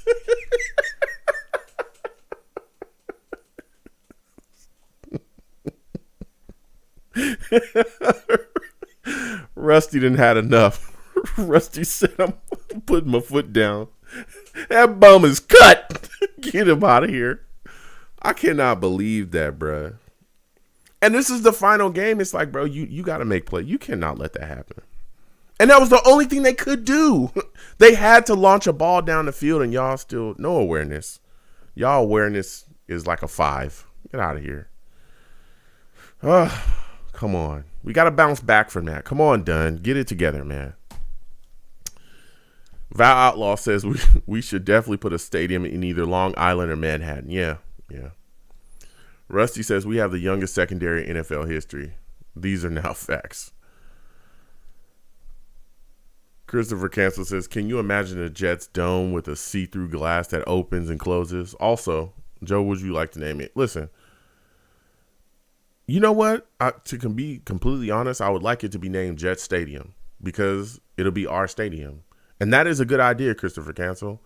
Like some type of, like hard glass cover where you can close it, and like not just like what is the name of that? I don't know what the name of the material is, but it's like a glass that can change into like tinted, like it can change from clear to tinted stuff. I know some of y'all probably know what that is, but there's some stadiums or some places some buildings I've seen with that kind of material where it'll tint so the sun won't cook you like it does in MetLife, right? So that would be dope. If we could have a stadium like that, call it Jet Stadium. It should be green all throughout. Pictures of Joe Namath and Curtis Martin and Chad Pennington and Lavernius Coles and Revis and Rex and, just everybody, everybody that we loved. Everybody, man. Nick Mangold and, Jumbo Elliott and just everybody, bruh, should be in there. Marcus Coleman, Victor Green, bruh, just everybody. Everybody should be in there, bro. Kevin Mawai. I could just go on and on and on of the Jets players that we should just see throughout their pictures everywhere. You should feel like if you're coming there and you're not a Jets fan, you when you walk into that stadium, you should feel like, damn, what's wrong with me? Like, damn, I'm not a Jets fan. Bro, let me buy that jersey, bro. Let me put this. Anybody got a green shirt? Like, that's how you should feel.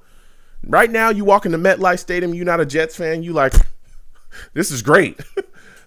I don't want to be a Jets fan. Look at these losers. Like, that's how you feel. Because there's nothing there that says anything about us.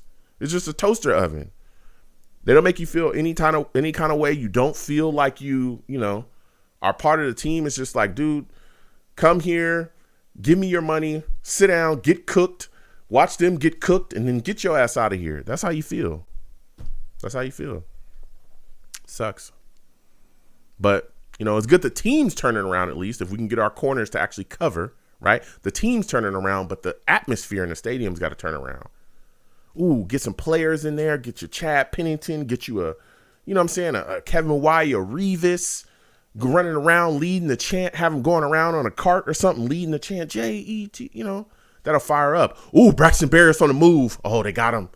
Brought him down at it looks like the 30, 37, 38 something. James Morgan getting his half. Here we go. We about to see what time it is with him. Again, Josh Johnson started. James Morgan coming in as the backup. We about to see what happens. Rusty says Herndon, Campbell. Both of them boys might be gone. Jeez Louise, man.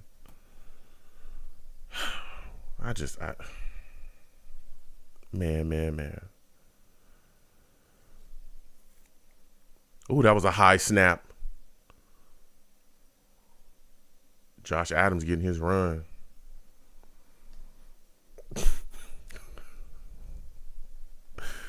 Bro, it's so damn high.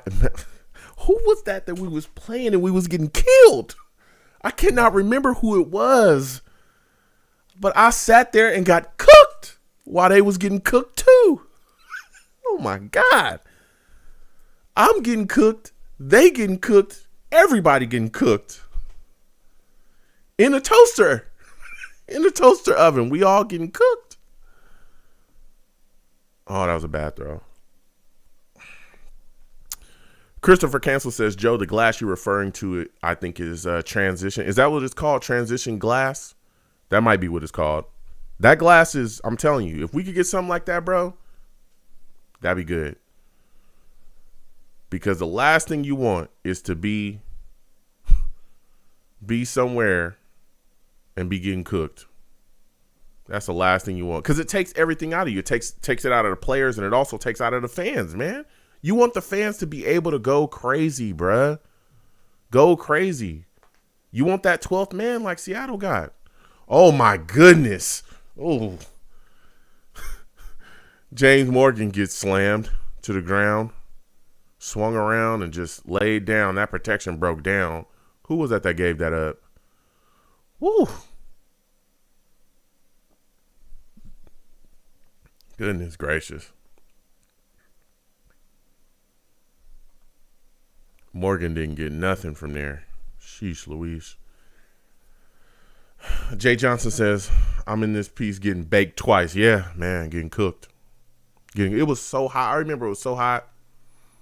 And you know what the worst thing about MetLife Stadium is? I'm about to tell you what it's okay. Not only are you getting cooked, right? But then everything is so everything, it just made me cough just think if everything is so expensive there, it makes no damn sense. None. You can't get anything. You can't get any water because it's $40. $40 for a little bottle of water. You can't get no nachos because they like $60. Everything there is unbelievably expensive. So everybody in here watching you get cooked, y'all screaming on the field, come on, hype up. How am I going to hype up? I'm dying. I have not ate since this morning. I'm dying, dude. Okay? Y'all on the sidelines with Gatorade and all this stuff and high-fiving each other. I'm in the stands cooking. What you want me to do?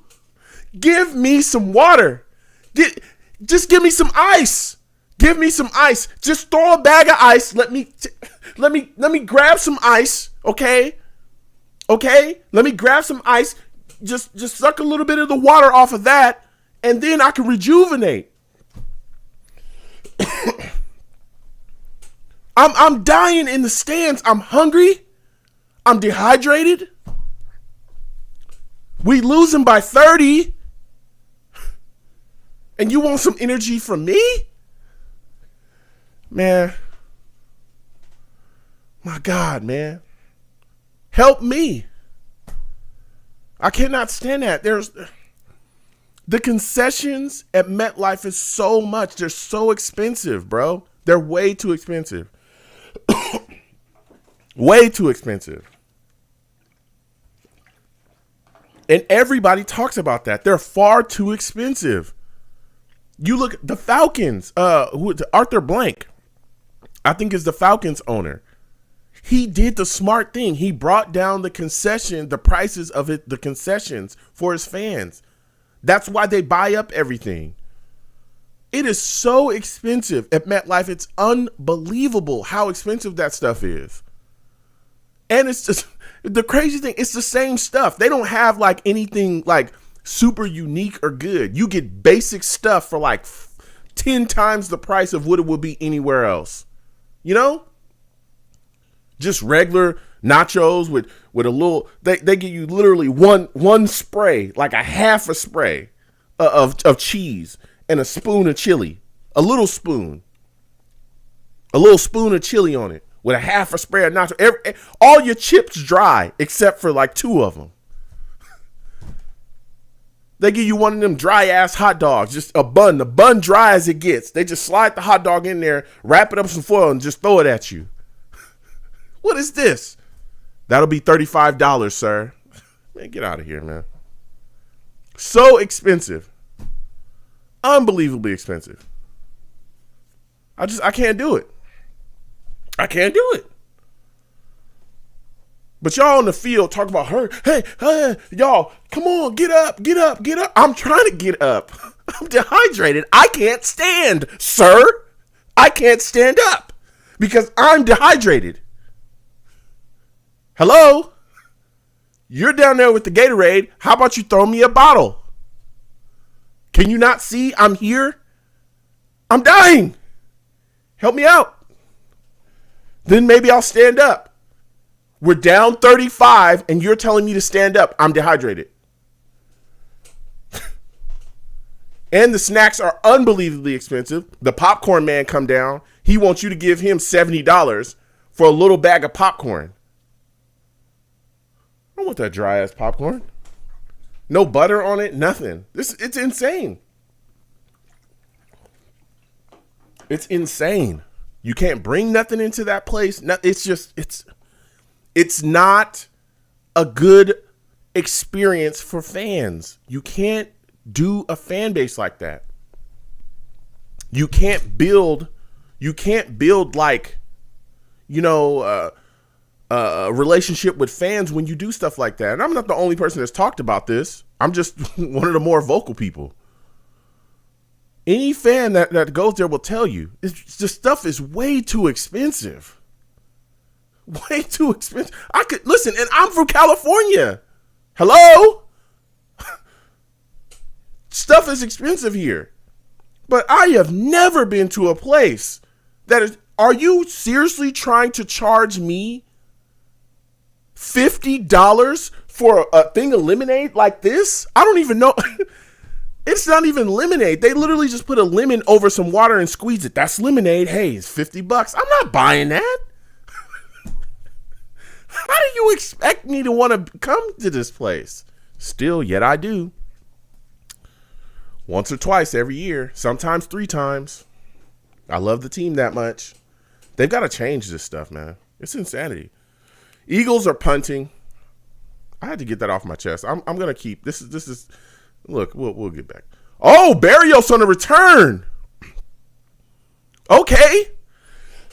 Barrios on the return. Let's go. That's what I'm talking about. It's a flag on the play. I hope it's on Philadelphia. This is what I'm talking about. Braxton Barrios is putting his foot into that wide receiver position. I think he makes the roster off of his return capabilities.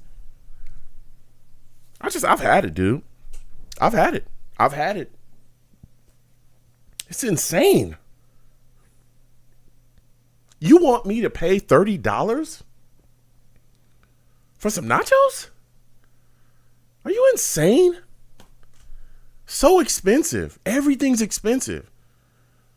And it's nothing like, you would hope that, dude, listen, New York Jets, which means what? You should have food that is like, you're in New York. Y'all should have everything. You can't go to that stadium and get everything. There are things that they sell at the Cowboys games that is like native to Texas, that's native to Dallas. You can go there and get certain things that you necessarily can't go and get at another stadium. You come to MetLife, you get a dry ass hot dog, some nachos with two things of cheese, a little cup of lemonade. That's it. It's not. There's nothing like nothing that is all about like New York. What is it that you offer? Where's like where's the food? Where's the stuff that's native to New York? Where's some of the, like, what is it? What are you guys bringing to the table? You get nothing. And even if you did, they would overcharge you so much you wouldn't even want it. I couldn't believe that. I went there. I remember, I think it was the second time, or no, the first time I went there. That was the time, and I knew, bro, I am never buying anything here. I asked that man, I went to the concessions just to get some water, and he told me the price. I said, excuse me? Excuse me? I just turned around and walked away. I couldn't believe he was trying to charge me that much. I couldn't believe it. That's why people aren't cheering. That's why everybody is mad. They're dehydrated. They're hungry. Let's just get this over with so we can get the hell out of here. That's what it is. I'm telling you. Let me get back to this chat. Salutes to everybody. Whew. Val Outlaw says, I can't lie right now. The Chargers and Rams have the best stadium right now, especially the best looking one. Yeah. And you know what else? In Dallas, I'm telling you, I've been to Texas. There's a lot of cheap stuff. There's great restaurants that surround it too. Like literally surround it. Like you can walk and go across the street from the stadium, and there's restaurants over there that are amazing and very, the prices are solid. They're not trying to just get over on you. That's not how it works in MetLife. Christopher Cancel says, if it's raining, that's the issue why we're losing. No, it's not. We're having issues here. I mean, it's preseason. We'll figure it out, but we got to get it together. Rusty Spooner says, wow, man is legit this year. Yeah. Braden Mann is, I'm telling you, he has really shown up and shown out. Shown up and showed out. Man.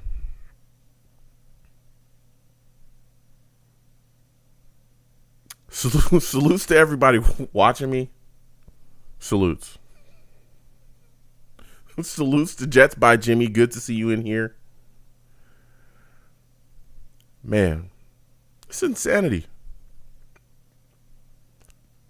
It's insanity. So expensive. Everything is so expensive there. Bro, Morgan is letting this ball go. That almost got picked off. It's insanity. Stephen T says, MetLife is the worst stadium in the NFL. It's terrible. It's terrible. That stuff is so expensive there, man. It's insane. It's insane. It's insane. It's insane. So expensive. And I mean, some of the stuff is not like $30, but I'm telling you, it's so expensive, it might as well be $30. For what you're getting, you'll be like, well, I'm not paying that for this much. Water is like $10, $15 a bottle. What? I'm not buying that. Are you insane? You must be crazy. It's so bad. Dry ass nachos for I could not believe. I can't believe it. And the lines for everything, all the concession, it's so bad. They just do first off, they're charging you so much for so little, and then it's like they don't even move quickly because the lines for the concessions be out into the lines for like just the regular walkway. So you don't know if somebody's in line or if they're walking, back to their seats of the game. So you could end up standing in a line. You could end up standing in a line for a concession and you're not even thinking you waiting in the line to go back to your seat. I've seen people do that. Did that get picked off? It got picked off. Oh, Lord. Lawrence Cager gave it up. Was he down? They'll see if he was down. It looked like he got it taken from him. James Morgan is having a bad outing this time. That ball looked like it was right in Cager's hands. Boop, it was. Actually, he might have been down. I don't know. We'll see. Goodness gracious. You in New York and you giving me a spray of cheese. You can't, for what you charging me, you can't give me like a legit, just some cheese that you should have graded in the back. You giving me a spray of this, what I think is cheese, right? I will never buy anything at that stadium, ever. Even the jerseys or the anything is so expensive, bro. Forget it. I'll just make my own. I'll just find a green shirt somewhere, write Jets on it with the white chalk or something. I'm good. I'm good. I'm not buying it from your stadium. I'm just not. I'll just get it from somewhere else. It's insane how expensive things are there. Insane. So you gonna cook me, book me, and then crook me. just I'm done. I'm done, bro. Then I might have to spend 4 hours trying to get out of here. And don't even let me get started. This is going full circle. Y'all started it. Y'all started this. Don't even let me get started on the what is it? Is it the New Jersey Transit? The train? What in the world? What in the world is that concoction? What is this? Bro, y'all know, okay, like everybody else knows in the area, that generally the Jets are, if they're at home or whatever, like outside of Thursday night games or maybe a Saturday, you know that what games is going on. You know that the Jets are going to be playing on Sunday. Why are you shutting down all the trains going to the stadium? You just going to shut down all the trains going to the stadium until 3:00 and the game starts earlier than that? So now you got to take 4 trains to different places to then go to the stadium. I got to take a train somewhere. You just shutting off tracks so that people can't just get a straight shot from where they go to the train. Come on, guys. We got to get it together. That's all I'm saying. We got come on. Just come on. Can you work with me? Can you? That's all I'm asking.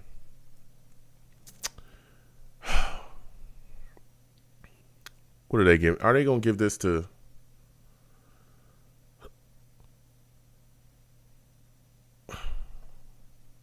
I don't know if he's going to get it. I apologize. Let me get back to the chat. I'm sorry for ranting. I mean, y'all ask. I'm always honest with y'all. And I love the team to death. Hold on. First down, Philadelphia. They gave him the interception. Oh, Lord. That's tough. That's tough. Salutes to everybody watching. If this is your first time watching me, I'll get right back to the chat in a second. Exclamation point links in the chat. Is a link tree.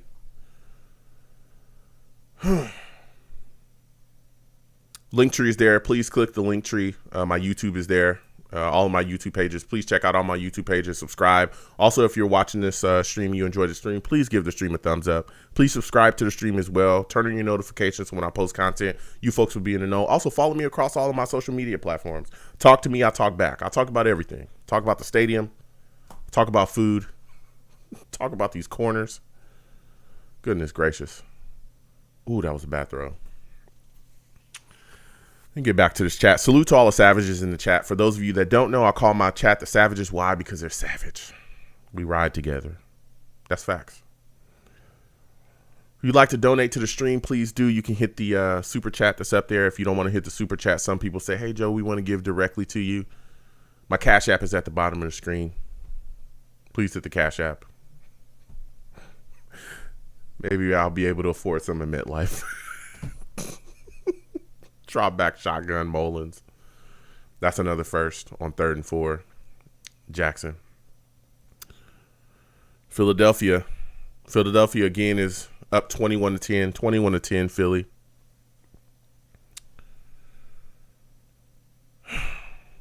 Rusty Spooner says one beer now is legit $32. Bro, I'm telling you. And I don't drink. Like I don't drink. Everybody knows I'm everybody. I don't even drink. But I have friends at the stadium that are like, Joe, I go for a lemonade. I'm like, yo, what are y'all talking about? Are these like special lemons from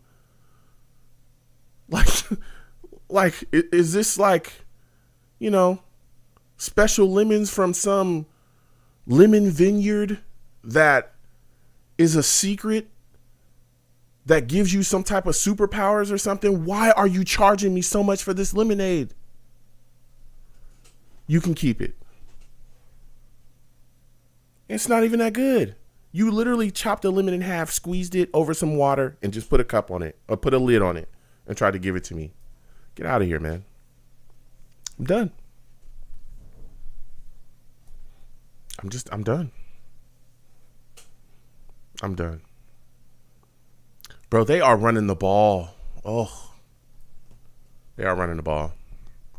Let me get back to this chat. Salutes to y'all. I'm just tired of it. I'm tired of it. And I love the team and I love Jets fans, but that stadium is so trash.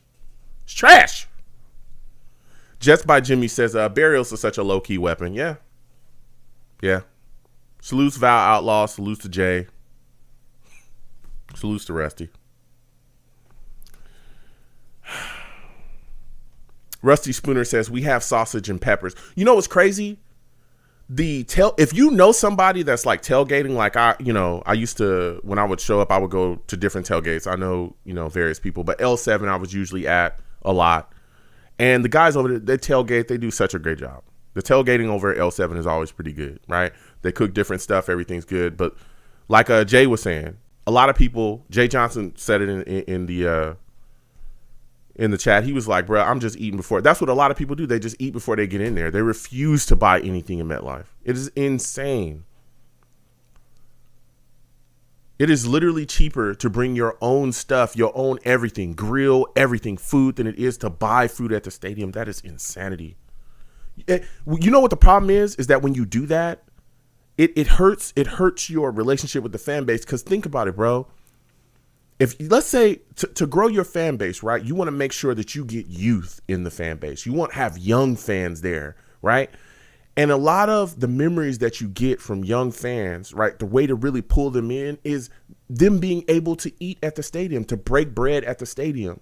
Remembering, hey, man, I watched that touchdown. I had a huge hot dog, a big chili dog in one hand, and then the other hand I was screaming at the field and I was eating, and it was such a good time. Now, no, that's not going to happen. Not if you're a Jets fan, because you can't afford anything there. You'll be talking about, yeah, we ate before we got there and then we just watched the game and left. Like, that's not, anytime you talk to a lot of older or football fans from other teams, like Packers fans, they'll tell you all the time, oh yeah, we went and bought some cheese and we did this and we were screaming, we had cheese in our hand. You come to MetLife Stadium, you ain't gonna have nothing in your hand. It was hot as hell. I was dying. I wiped the sweat off. I looked up. We was down by 20. Great. Eagles kick a field goal. It is now 24-10, 24-10 Eagles, third quarter. Oh, man. It's tough. Jets by Jimmy says, Jets need their own house. I know it's not likely, but they need it. We need to establish our identity. That's a fact. Salutes again to Val Outlaw. Y'all having a blast. Jay Johnson said, if I'm going to leave. Jay Johnson says, if I'm going to leave broke and hot, they might as well at least win. Bruh, it's been rough. I've been there where we have gotten blown out. I'm talking from the opening whistle until the game ended. We never even looked like we were going to win. I've been there when that has happened. I've been there when the stadium was dead empty. I'm talking about where I basically could have said, hello, and it would echo, hello, hello, because nobody was there except for me and like man, it's been some rough times. I'm going to say that. It's been rough. Val Outlaw says, can you imagine paying that much and Adam Gase is the head coach? Whew, that's highway robbery.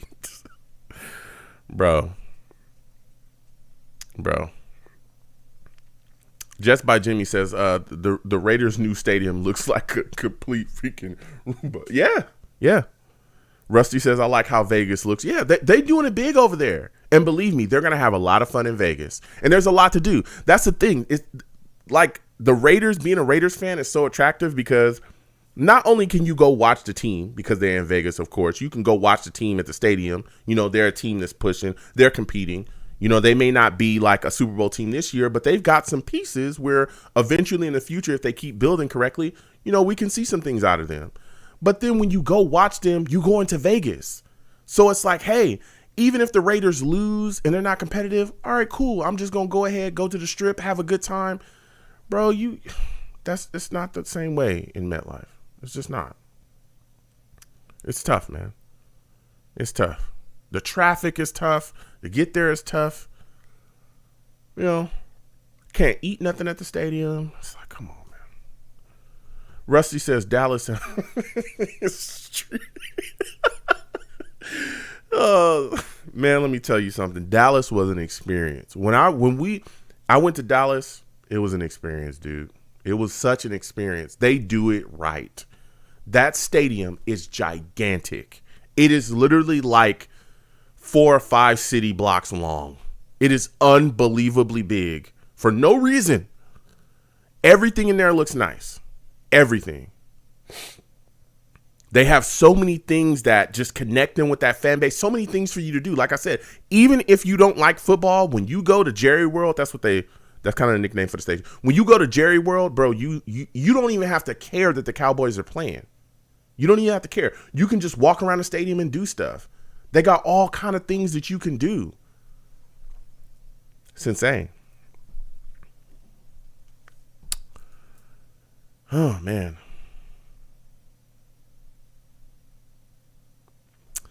Jimmy says, Joe, what's your Twitter? It's in my, if you click my link tree, Jimmy, I know I might be late. I went off, Jimmy. But click my link tree. It's in my link tree. It's but it's YoungJ000.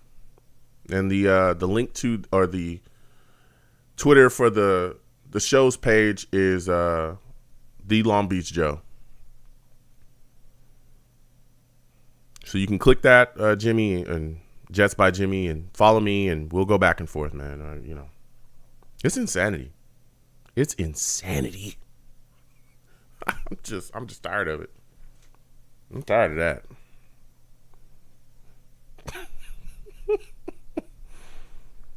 Oh, man. Yeah, Cager got that. I don't even know how they gave that interception because it looked like he was down, but they just said he didn't have it. So, Jets getting robbed yet again. Man.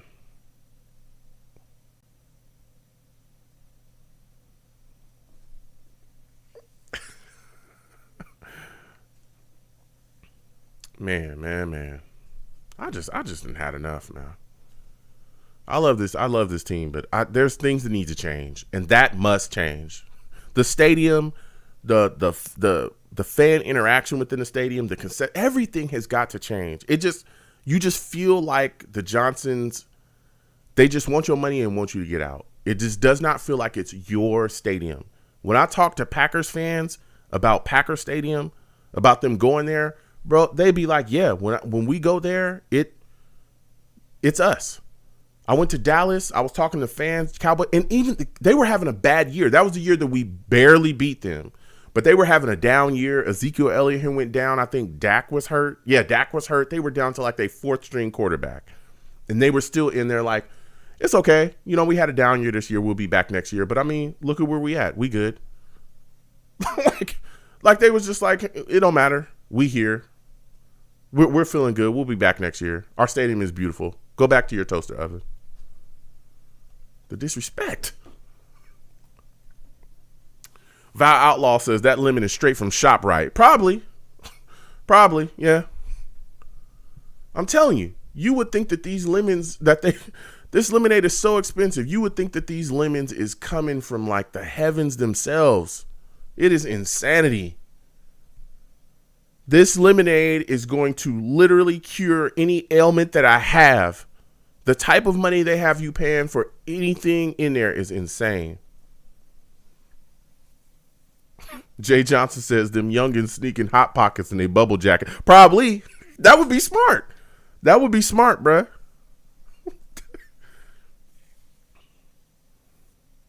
Ooh. Adams with a nice little spin move. He got a couple of yards out of that. Okay. He's trying to make some moves. Man.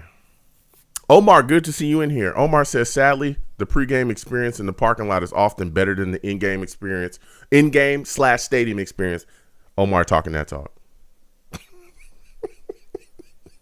Omar's talking that talk. I can tell that Omar done been there. Bro, there have been times where I have gone to games where the tailgate was the best part of me going there. I remember I went to a game and we were having so much fun at the tailgate, and then we went in there and got crushed. And everybody knew, like, oh, well, time to go get sad. We was having such a good time. We was like, yeah. And then the game time started and we was like, then we went in there, got our doors blown off, and then came back out and left. Oh, man. I'm telling you. Salutes. F Monks. Salutes to you. Good to see you in here.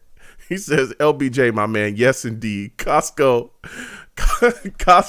brings their patrons in with $1.50 hot dogs and other tasty treats. I'm not saying we make it crazy low, but bring prices reasonable so families don't have to break the bank. That's a fact. That's what's, Monks, this guy gets it. Okay. Listen, what you want as a NFL franchise, if you want to give a really good game experience, live game experience, you want to allow people to bring their families. Okay, that's how you grow the fan base, right? You got mom and dad because they've been fans for years, but their children need to be fans. They need to have a reason why they want to be a fan of your football team. Okay, now, yeah, we're getting better. Hopefully, we'll be competing. But even if you're bad or you're so-so, if you make those children feel, or you make those people feel like, we have a good time here, right? In general, even if you're losing or maybe you win here or whatever you're doing, they'll keep coming back, and then guess what? You'll gain them too. But it's not like that in MetLife. Oh my God. Good. Come on. Come on. This has been going on for too long. F Monk said, if Costco can do it, then MetLife can do it. Come on. Jets by Jimmy. Salutes to Jets by Jimmy with the big donation. Salutes to you, Jets by Jimmy, with the $2 donation. Thank you so much. Jets by Jimmy says, follow your Twitter. Thanks, man. Salutes. I'll follow you right back, Jets by Jimmy. Costco $1.50 hot dogs. You go to MetLife, that'll be $150. It's insanity. Those hot dogs at MetLife are unbelievably expensive. It's ridiculous. Jets by Jimmy says, I would love to have Joe on Weapons Hot, or even, please, anytime. I do collaborations all the time. We'll talk. I'll follow you. We go back and forth. We can set up a time. I love talking to other Jets fans about this team, about my experience at the stadium. I'll do it all. So we will definitely, talk, Jimmy. Anytime you want me on, I'll come on. As long as we can work it out in my schedule, we'll be all good. Can somebody please tell MetLife that the water does not need to be that expensive? It just doesn't. It just doesn't. Rusty says there's too many unions and corporations involved, Joe. That's the sad truth about MetLife. Yeah.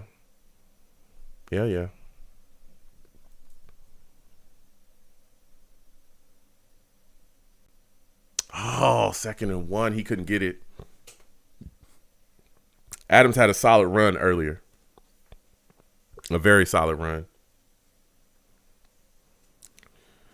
Oh, goodness.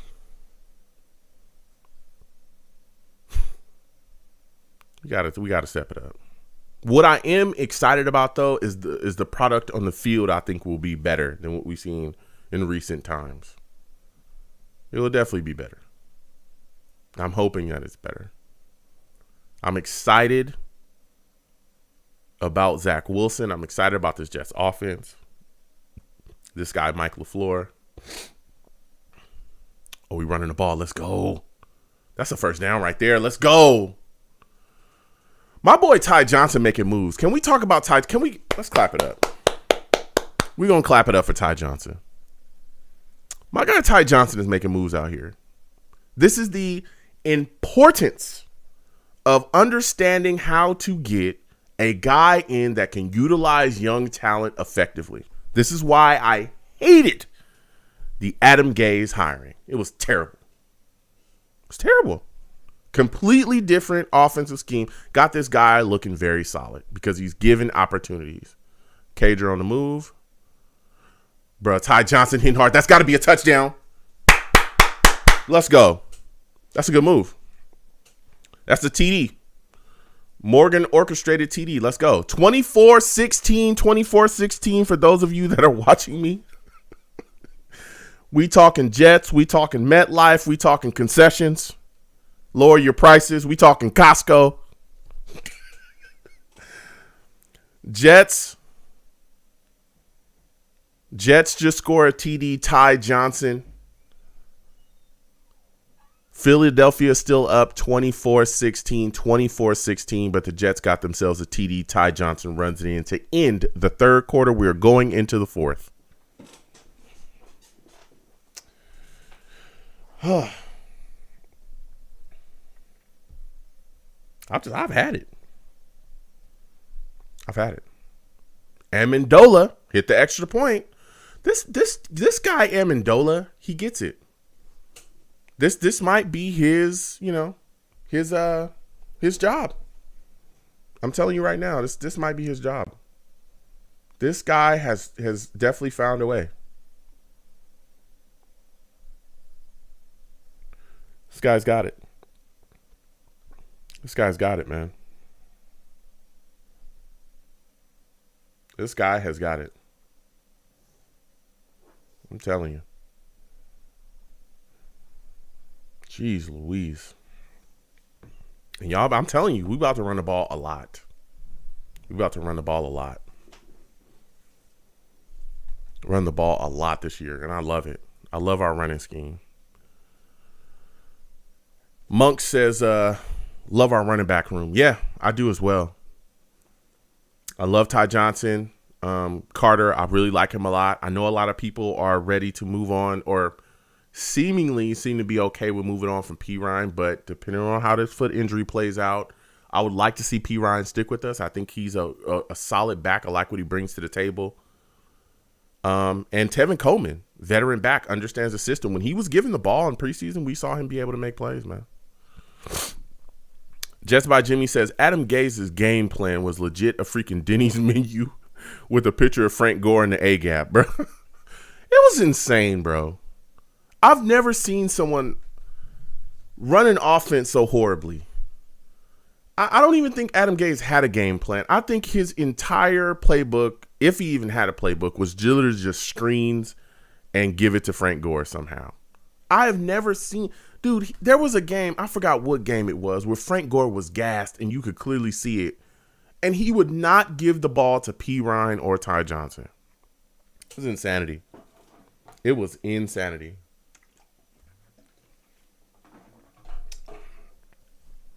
I'll never forget that Bengals game where he ran Le'Veon Bell at Geno Atkins like 15 times. I was like, bro, if you don't fire this guy after this game, come on. The one thing that you should not be doing, you were doing. It's insanity. Omar says Gaze was the Jets fans' version of Lord Voldemort. He who must not be named. Oh, man. Rusty says, which one of our running backs are getting cut? So sad to see him leave. I think Adams is probably again, P. Ryan is dealing with a foot injury, so it depends on how bad it is. That's what I think is really going to kind of push on him making the team. But I could see Adams and Walter already got cut. Our other running back, I'm sure y'all don't remember him, but he was the guy that was slipping and fumbling and bumbling all over the place. So I think we'll carry 4, and I think it's going to be Coleman, Ty Johnson, Carter, and P. Ryan. Adams is on the field right now. You know, he looks solid. He's making some plays, but if P. Ryan can get healthy, at least by week 2, I think we'll see Adams, be the one let go. I really, really do.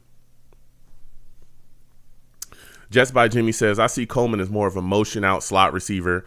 That would keep him healthy and still effective.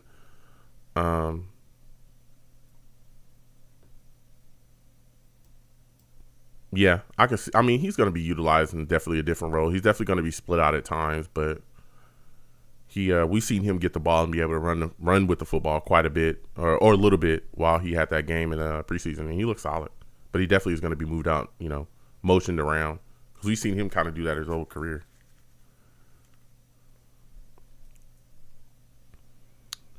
Man.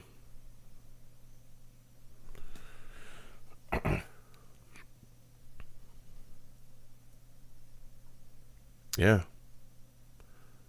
What's so good is the fact that we have a front office and a coaching staff that can work together and get things going. Goodness gracious. Going from Todd Bowles and McCagnon to Gaze and McCagnon to the situation we have now, it's so beautiful. Goodness gracious. Whew. Oh, man. Let me get back to this chat. Salute to everybody. Salute to all the savages in the chat. Again, if this is your first time watching me, I want to thank you for watching me wherever you're watching me from. Ooh, Eagles trying to move the ball, running the ball. 2nd and 9. It's about to be probably third and 8. Man, if this is your first time watching me, exclamation point links in the chat. Brings up my link tree. My link tree has all the links to all of my social media platforms. Also has all the links to my YouTube pages as well. Please go down there, subscribe to all my YouTube pages, turn on your notifications when I post content. You folks will be in the know. It is 3rd and 7. The Eagles are up 24-17 in the 4th. They're running the ball. Oh, he picked up the first. Got a hole. Jeez Louise, we should have got them off, but it's a flag on the field. Please like the stream as well, wherever you're watching me from. I know I'm across multiple platforms. I think on some platforms it's like a heart or something. Please give me a heart. Please follow the stream wherever you're following me from. Again, the YouTube page is Long Beach Joe Jets. If you'd like to come to YouTube, subscribe to the page. Please share my stream as well with your family and friends. It's always greatly appreciated. Love going back and forth with everyone and talking Jets football. We also game on this channel as well. We play video games. We do all kinds of things. We talk about life. We talk about it all. Man.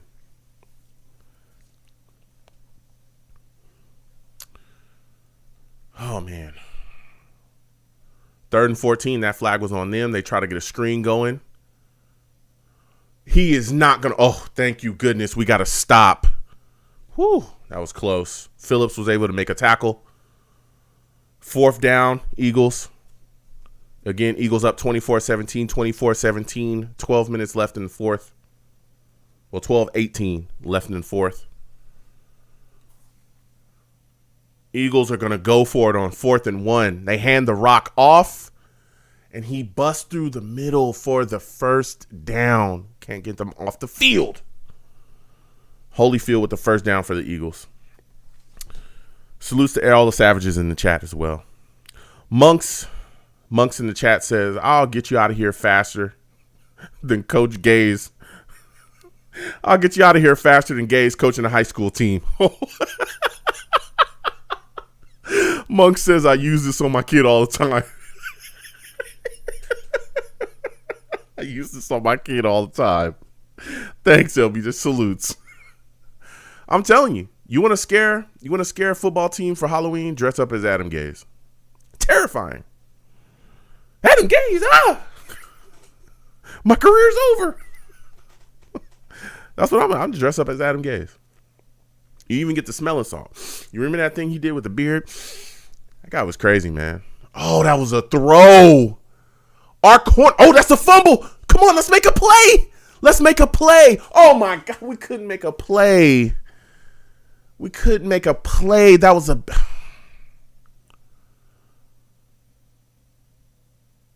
Oh, we couldn't get it in, but we got it. We got that touchback, though. I thought we was going to be able to grab that. Oh, we got the ball. That was a good strip right there. Who got the strip? Oh, Jason Pinnock. Let's go. Make a play. That's what I'm talking about. We couldn't get down on it, though. That's all right. Got that touchback. Salutes. Pinnock is making plays. Young guy we just brought in the building. He's making plays. Let's go. Jay Johnson says Adams was fighting for his job tonight. Yeah. Adams is pushing, man. Adams is pushing. Just by Jimmy says, Joe, what do you do on Twitch? I stream on multiple platforms, but yes, we play games here too, Jimmy. So, I do, what do we play? Street Fighter. We play, Street Fighter, NBA 2K, Madden. We play Outlast. We're going to continue that. We play Resident Evil. So we game as well.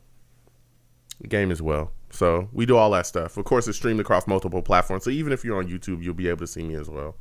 So, but we do that too. So I have a lot of fun on Twitch as well. We just have a blast, man. But we definitely game. So if you play any of those and you want to play against me, or, when we start that back up when my schedule gets a little bit lighter, we have a lot of fun in here. We do a lot of stuff. But again, if this is your first time watching me, or we continue Jets content all throughout the year, okay? So radio shows, live game watches together, we do all of that stuff. And we have a blast, an absolute blast. Often what we do is, we'll do a show, watch a game, and then directly after the game, we'll do another live show just to get reactions. You can call in. Only thing I don't let go on my radio show is I don't allow cursing on my radio show. I'll get you out of there. But we have a lot of fun. Man, we almost had it. Pinnock is looking good, man. Just by Jimmy says, Joe, did you know that the New York Jets have the youngest QB room in NFL history? 7 guys with a total of 5 years of NFL experience and a total cap hit of $3 million. Okay. Hey, man. Yeah, we do. We have a lot of young corners, a lot of young guys that we're hoping to have really fill out a lot of spots, man, for sure. Look at our slot cornerback spot. There's so many guys competing for that spot. We're talking about Michael Carter. Pinnock is just made a play there a second ago. We're looking to see what he's going to bring. Eccles, we've been talking about. Eccles, before he went down, hopefully he's going to be all right. Eccles is a guy that I really like. Very raw, but very athletic. I like what he brings to the table. Isaiah Dunn, who got beat earlier, but, we brought him in the building. There was a lot of talk that earlier in the offseason that he would be competing for a number 1 spot. So there's a lot to, this Jets cornerback situation is pretty young. Even Hall, this is going to be year 2 for him. We got to see what he brings. Yo, Adams is running. Listen, Adams is running very solid tonight. He's running very solid. He's made some plays here. I'm not gonna dump on him at all. He looks really good. Just by Jimmy says, I'm a gamer too. I stream on my second channel. Salutes, Jimmy. What do you play, man? Do you play Street Fighter? What do you like to play? Rusty says, Adams is doing his thing. Yeah, he is, bruh. He is. He's running pretty hard tonight. Look at this. Okay. Adams hitting the hole moving, man. He's hitting the hole moving. Sko says, what's the score? It's 24-17. Philadelphia is up 24-17. Jets just got the ball from a fumble caused by Pinnock. And we got a touchback. So we got the ball back, and we're trying to drive down, see what can happen. Salutes to everybody again for watching. I love just sitting back and being able to connect with, not just Jets fans, because there's some people that watch me that are not Jets fans at all, that are just football fans. I love to just connect with people and have a good time, We talk about it all, from Jets football to life. We didn't talk about everything here. We'll keep doing that. So, oh, man. Talk about games. We talk about it all. I am so happy that we have Joe Douglas as a general manager. My goodness. The days of Mike McCagnon being gone. I love it. That guy was terrible. His drafting was horrific. And so were some of his free agency signings. Oh, man. Whew. Let me tell you. Spencer Long, that was terrible. Tremaine Johnson, that was terrible. There were so many bad free agency signings by McCagnon. Jeez Louise. It's terrible, terrible, terrible. Come on, Morgan. Let's make a play. Oh, Morgan with the pass action. Pressure coming. Chucks the football downfield. All right, let's go.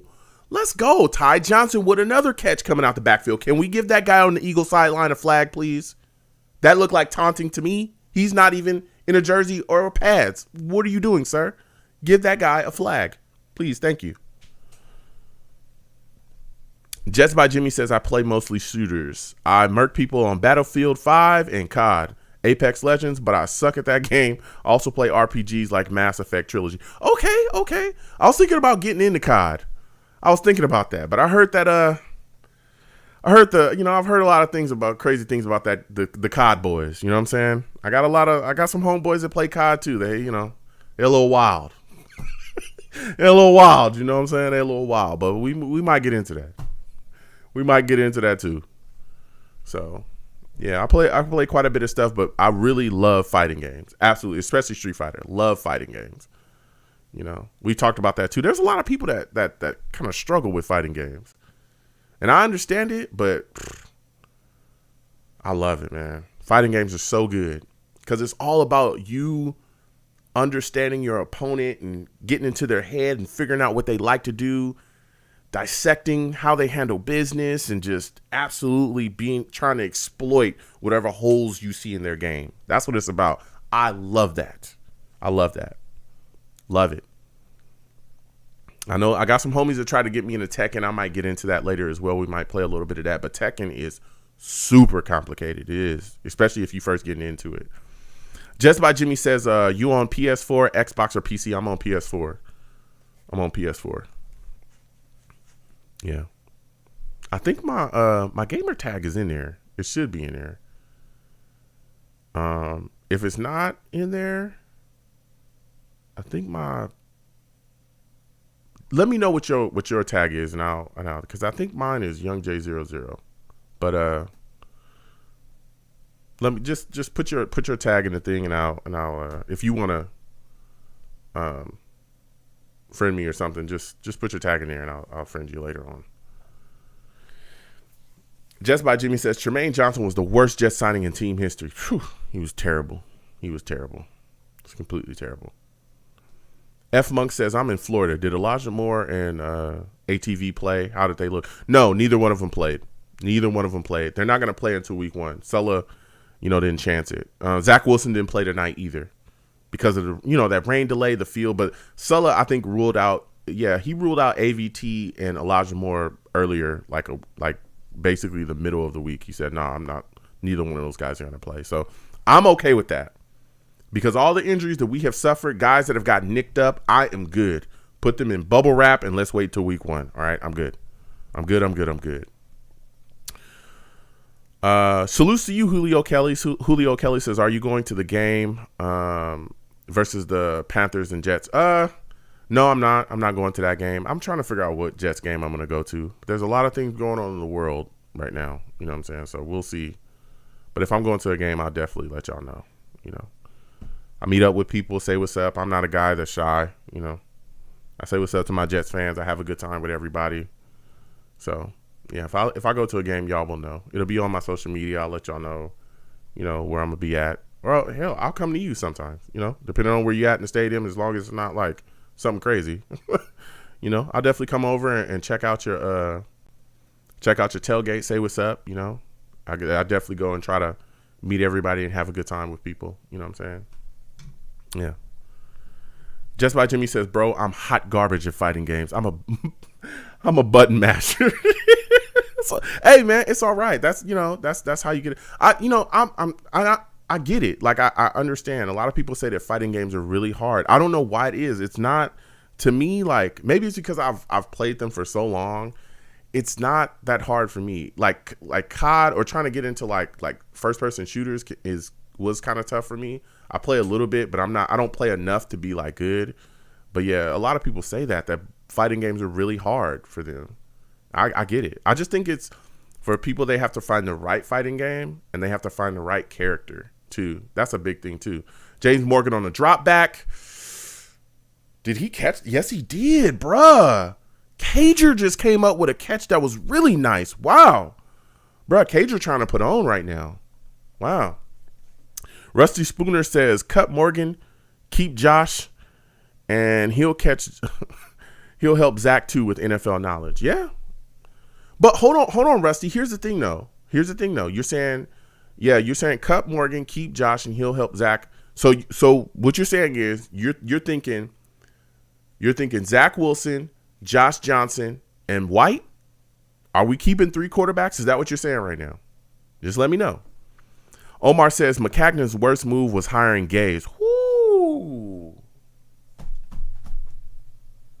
Omar, okay. Says McCagnon's worst move was hiring Gaze, especially since Gaze got him fired several months after. Yeah. Omar talking that talk. That might have been his worst move. It was the worst move for him. It was a bad move for the Jets, but you got to also think like this too. Gaze was one of the guys that helped get Joe Douglas hired. So there's that, Gaze was trash, but he also was one of the leading guys that helped Joe Douglas get in here too. Because remember when we first did that GM search after he got McCagnon fired, it wasn't even about like, hey, who's the best GM available? The big thing about the search was who is willing to work with Adam Gaze. And so all the candidates was guys that he had worked with in the past. I forgot some of their names, but one of them I remember was a guy from the Broncos he had worked with before. Joe Douglas was on the list, but a lot of people was like, they didn't know if he was going to leave the Eagles at that time. There were other guys, and Joe Douglas took that job. Yeah, Joe Douglas took that job. So it's funny how things work out. But yeah, Mike McCagnon, that dude was terrible, especially with draft capital.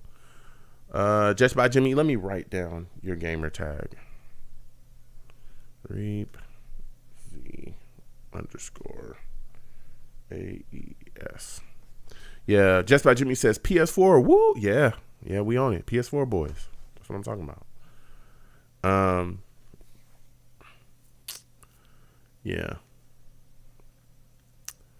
Vi Outlaw says we definitely need to keep Johnson around. He's good. He's a good running back. Yeah, this dude's talented, bro. He's super talented.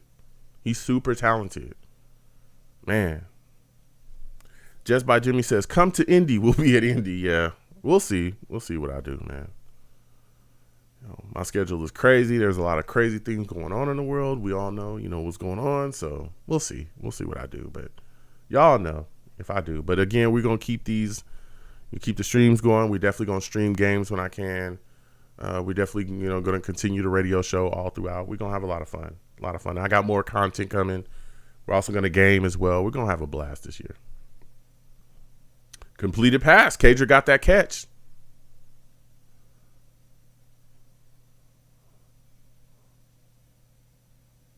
Yep, he got it. I'm telling you, Cager's had some plays, man. He got that ball snatched from him earlier. That was a dang good challenge. E, salutes to you. E's in the building. E says Adam Gaze also got a Zach Wilson. Yeah. I remember when people were literally screaming, if the some Jets fans were like, if we don't get Trevor Lawrence, it doesn't matter. It doesn't matter. I remember that. I remember it. We need to lose every single game there is. Morgan with the play action. Morgan threw that thing downfield. That was a good throw right there to Yeboah. That's what I'm talking about. Kenny Yeboah putting that work in. Pay attention. Rusty Spooner says 3 QBs. Yep. Joe, we can always trade one if necessary, but Zach needs an older QB to help him in the game. He's still a rookie. Yeah. I mean, I could see 3 QBs. I'm not knocking it. 3 QBs could happen. It could happen.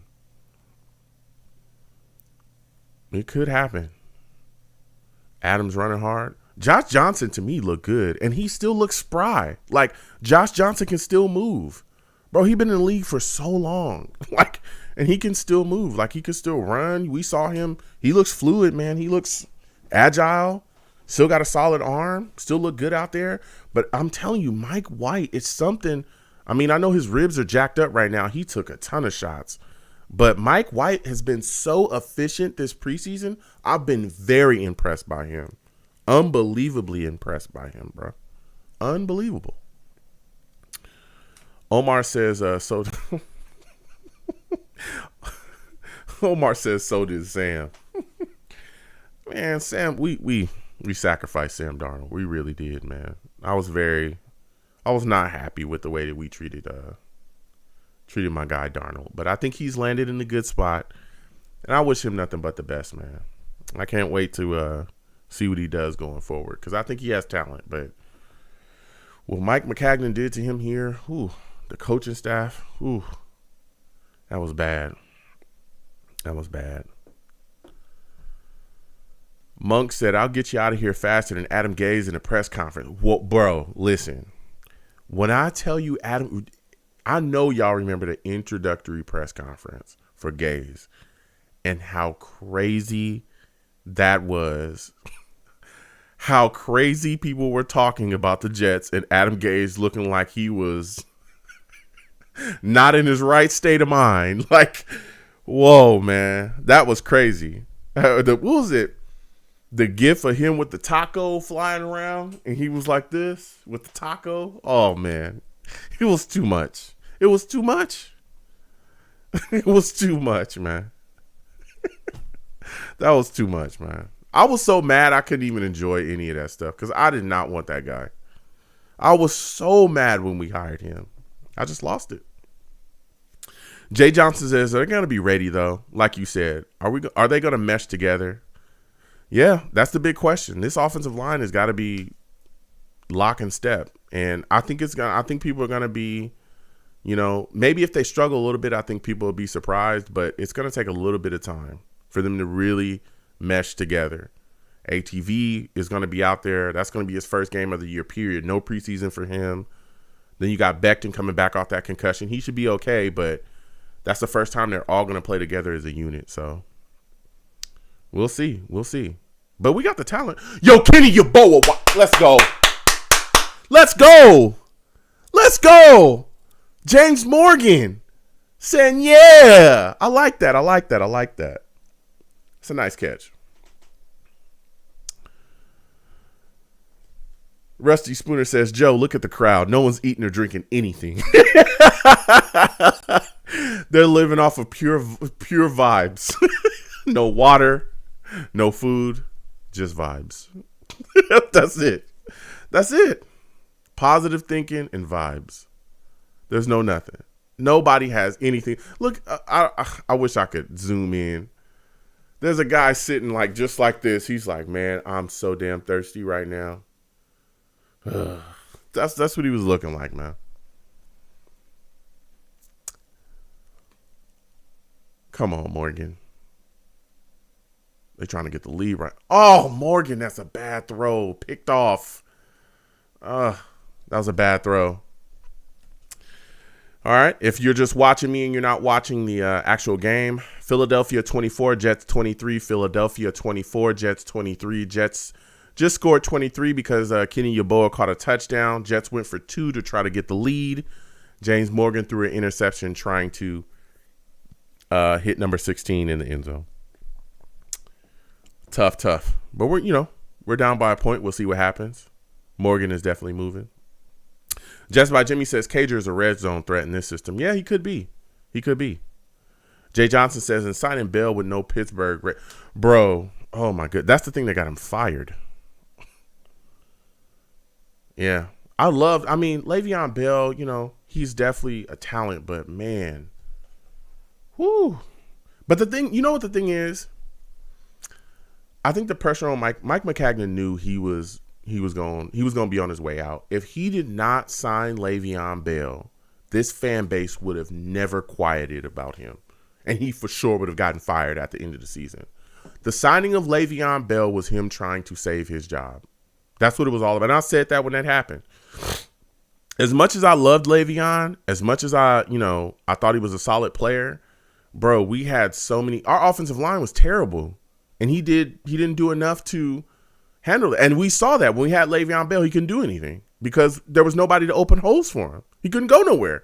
Anybody remember he was playing in that Browns game? Well, I was there live. And dude, when I tell you they were handing the ball off and there were guys in the backfield, like right next to him when he got the handoff, it was insane. Remember when he was getting hurt earlier in the season, he had a shoulder issue and he had, I think it was an ankle issue too. Earlier in the season, he was getting hit left and right. He was getting tore up because there was no holes. So if Mike Maccagnan had not signed Le'Veon Bell, he knew it was over for him. He had to get a big name free agent to get the pressure off of him from his horrific drafting. He had to.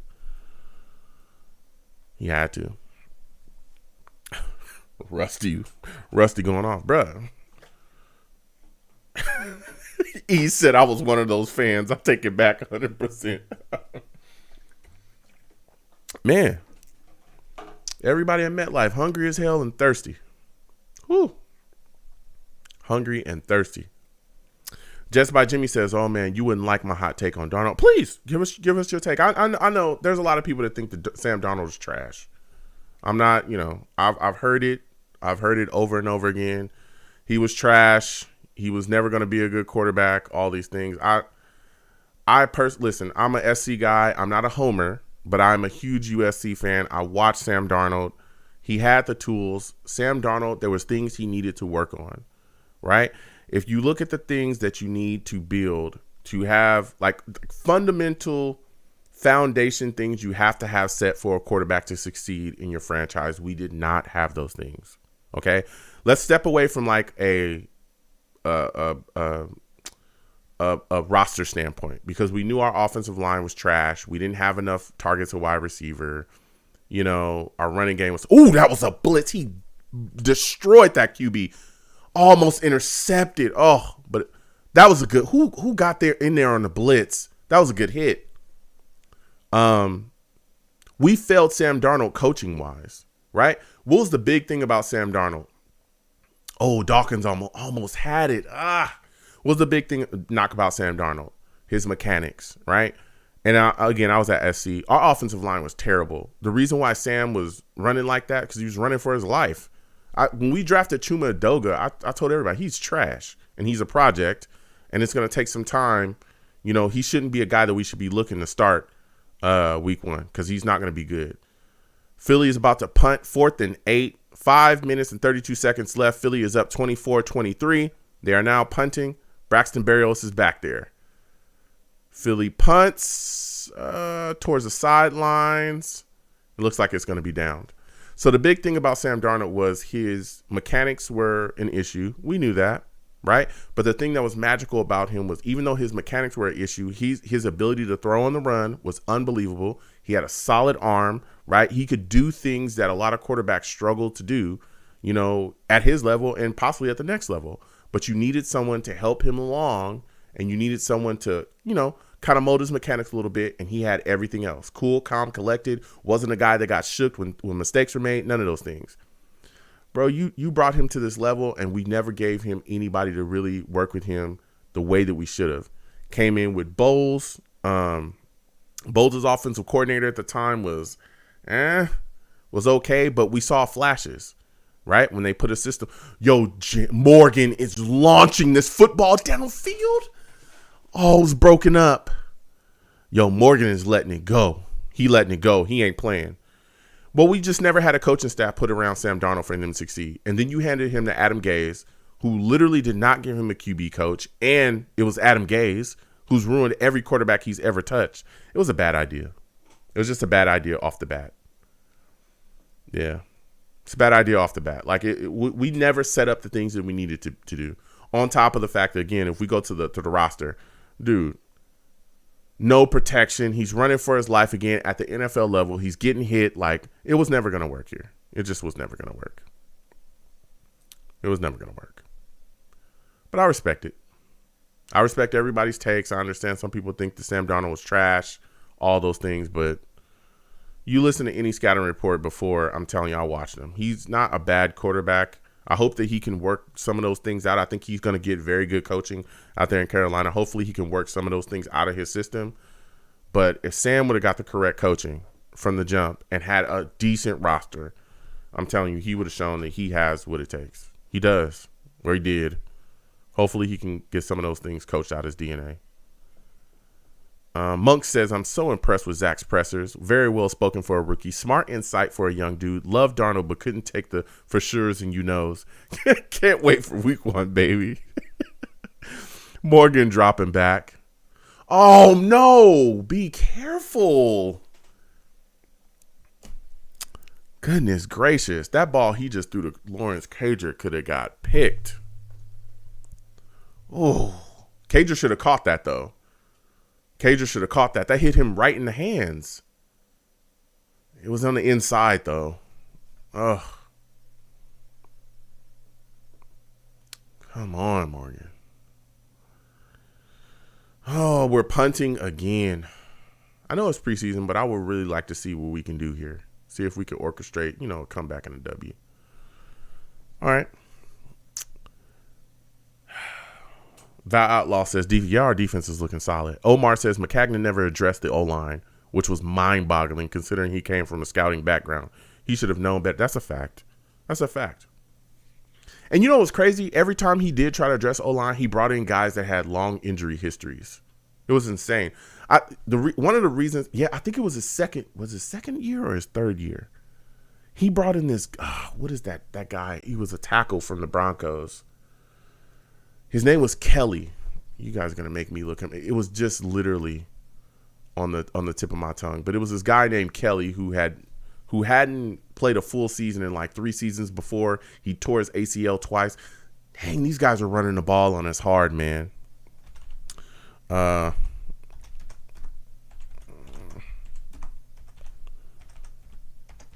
Man, it was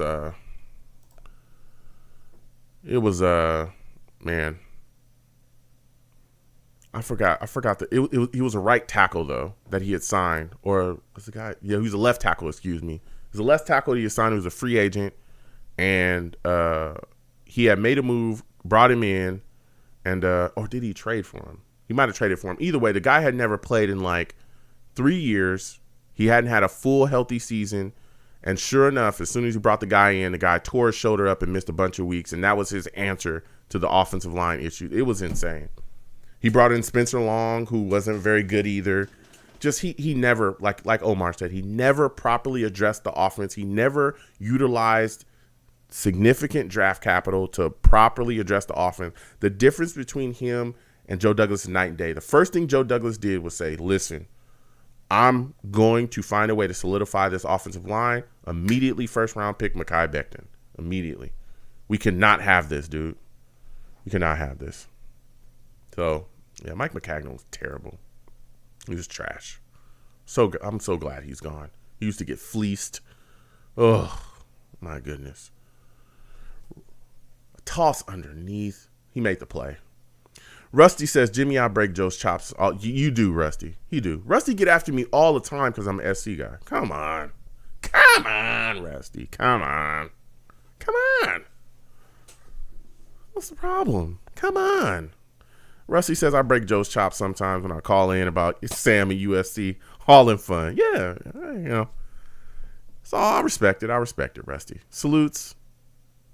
Really enjoy talking to Rusty. That's a guy that knows his Jets, Yeah.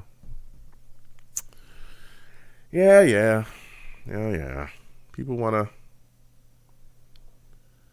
Come on. Oh, Oh, that's a good stop. That's a good stop right there. All right. Pushed him out. Hassel was able to get that out of bounds. It's third down. Philadelphia 24, Jets 23. Minute and 59 seconds left. Jets trying to make a stop. 2-minute warning.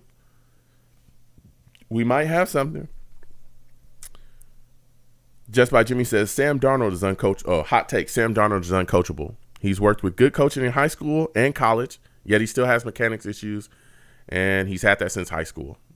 He said he's also worked with Jordan Palmer for 5+ years, but he can never put that training on the field consistently. He says, true, the Jets did him no favors, but Darnold did nothing to make himself better either. I think that's tough to say when you're running for your life every week, right? You can't say, well, the Jets didn't do him any favors, and it's like, oh, well, yeah, but he's back. Well, I mean, if you don't have any real targets outside at wideout, and then you don't have anyone that's really able to consistently block for you, you can't be a good quarterback in this league. You just can't.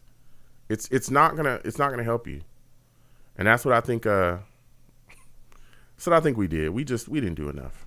We just didn't do enough. And again, I'm not caping for Sam Darnold. Zach Wilson's here now, and I'm happy about that. But I just think that a lot of Jets fans just, Sam Darnold, it was his time to go. But to sit back and be like kind of graze over, well, the Jets did him no favor. It's like, listen, no, the Jets did nothing for him. Like, really did nothing for him. And it was a travesty. If you look at any other franchise and the way that they build around young quarterbacks, we did the complete opposite. Okay, look what the Bills did with Josh Allen. Josh Allen 2 years ago was called a glorified running back. I called him that, right? Josh Allen was considered everybody thought that he was the biggest boomer bust prospect in that draft. Nobody thought that he would ever turn into the type of quarterback that he is, that's having an MVP candidate type season like he had last season. What did the Bills do for him that we didn't do for Darnold? Well, they gave Josh Allen protection up front. If you look at their drafts, heavy on offensive line. Made sure to get guys up front, put the fat guys in front of them, don't let them get hit, right? Don't let them get touched. Then what else they did? They had John Brown, Cole Beasley, solid wide receivers, but they needed a step up. They needed something to really kind of take them over the top. So what they do? They went and got themselves Stephon Diggs. He's got a number one weapon. He's protected well. His running game is solid. The offensive coach that he has, his coordinator, one of the better coordinators in the NFL. You saw him. He was all around the coaching, name was swung all around for head coaching positions. And they put a system together for him that makes him successful. Josh Allen is one of the better quarterbacks in the league. That's crazy to say that, isn't it? Because 2 years ago, if you would have said that, people would have been like, are you on something? But no, he literally is. We didn't do any of that for Sam Darnold. Nothing. And then we gave him Adam Gase. That was the death blow. Joel King, salutes to you, Joel. Good to see you in here. Joel says, much love from Michigan. Go Jets. Salutes. Go Jets. Go Jets. Good to see you in here, my friend. Man. 3rd down and 4 for Philly. We got to get a stop.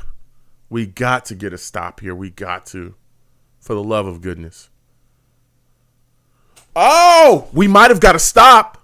No flag. Oh, I knew the flag was coming. I knew it. I knew that there was going to be a flag. I felt it. I saw the arm kind of reach. They're going to call pass interference. It might be on 41. I knew it.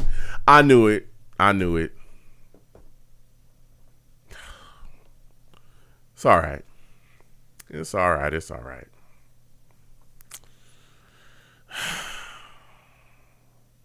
These penalties. Is that Pinnock? That is Pinnock. Oh, come on, Jason Pinnock.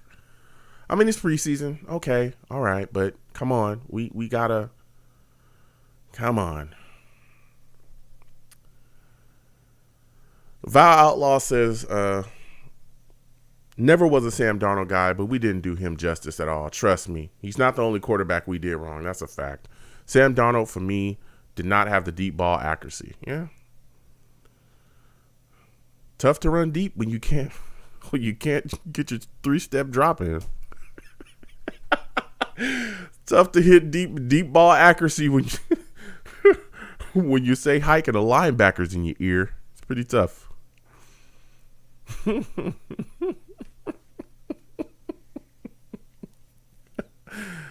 Uh, hey, King, salutes to King. Good to see him in here. Shonen's in the building.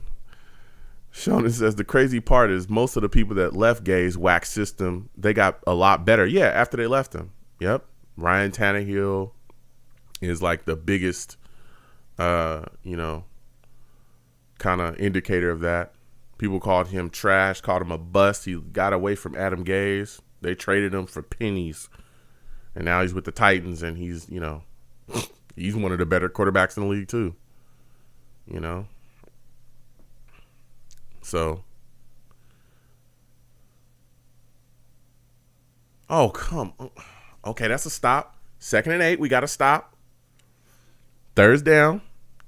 Jets use a timeout. That's our final timeout. We trying to get this stop down.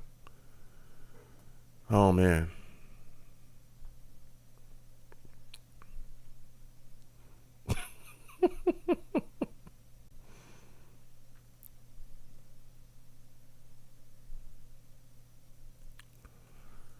Jay Johnson says, I wanted Lamar, but everyone was talking about how his Yeah, listen, Lamar Jackson. Lamar was a guy I was high on, too, coming out of college. He was a guy I was high on. I liked him a lot. The ability, the athleticism, the arm. He had it. But again, I don't think Lamar would have been successful here either because we didn't have what it would have took to groom and mature that quarterback properly. Oh, got to drop. Okay, let's go. 4th and 3. 4th and 3. Go ahead and punt that. You know what time it is, baby.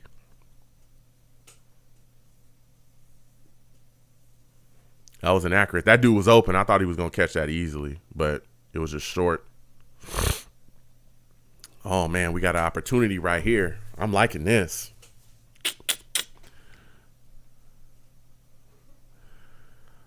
Omar says, you know what? It's only the 3rd preseason game, but let's give the coaching staff credit. They came back from 2 scores down today. Yeah. They fighting. And this is a little something. Again, this is just preseason, But this shows a little something, still wanting to go out there, put the fire together and say, hey, let's try to do something. Let's see what Braxton Berrios is going to be able to do. Oh, he kicked that out of bounds. Omar says if Gage was still a head coach, the Jets would have been blown out tonight, or not even close. If Gage's preseason games were just, it was crazy. The first drive would look good, and you would get excited, and then he would just, things would just fall apart. Rusty says, salute, fam. Salutes, Rusty. Salutes. Man. Val Outlaw says, to be honest, I think John Idzik was worse. Woo! John Idzik was bad. John Idzik was really bad. Man, John Idzik was really, really bad. But here's the thing about John Idzik. John Idzik was bad. His draft was the Idzik 12, and all of them ended up getting cut. We didn't get anything from that draft. James Morgan dropping back, letting it rip. Ty Johnson thrown to the outside, or inside, excuse me. You're able to catch it, get out of bounds. John Idzik was bad, but he only had 1 year. Mike McCagnon blew $300 million. He literally had $100 million, I think, 3 times in his time here as a general manager and just didn't get anything out of that stuff. It was insane. His drafts were terrible. Oh, Morgan threw that in the dirt. It's 3rd and 7. How is this happening so fast? Oh.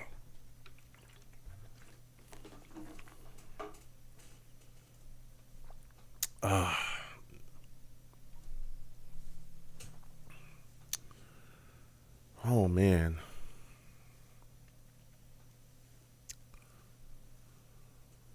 It's 3rd and 7. We're trying to get a first down here. Philadelphia's up 24-23. Come on, let's convert. Let's get a first. Okay. He got. Oh no, Daniel Brown. What? Daniel Brown loses the football, fumbled. Eagles return for a touchdown. Jaquette, number 38.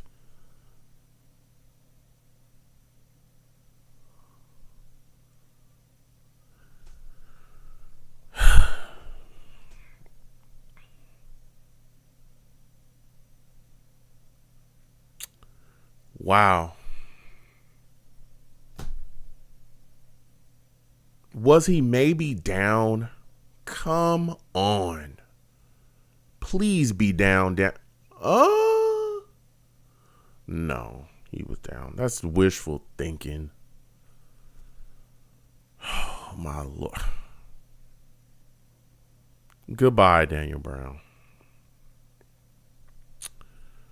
Goodness gracious, man.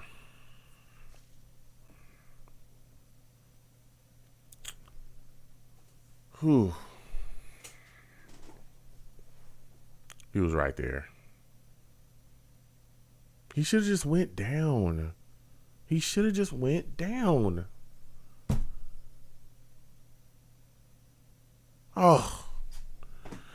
Those of you that are watching me, Philadelphia has just scored on a fumble, recovery, and return for a touchdown. Philadelphia 30, Jets 23. Daniel Brown likes to fumble, so he just fumbled just got stripped. Jacquet, the third, number 38 from the Philadelphia Eagles, stripped him, returned the fumble for a touchdown.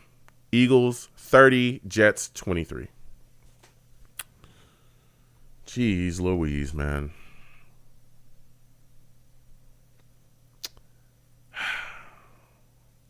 All right. Eagles hit the extra point, Score is now 31-23. 31 Philadelphia Eagles, 23 New York Jets. It is 1 minute and 3 seconds left in the fourth quarter.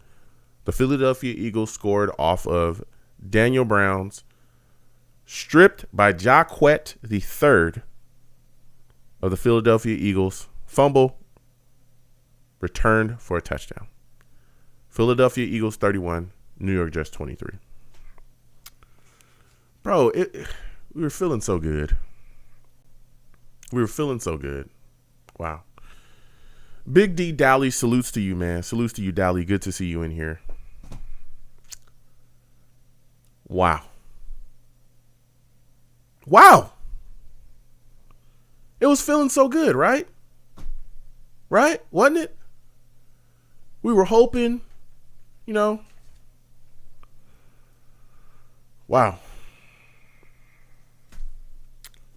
Wow.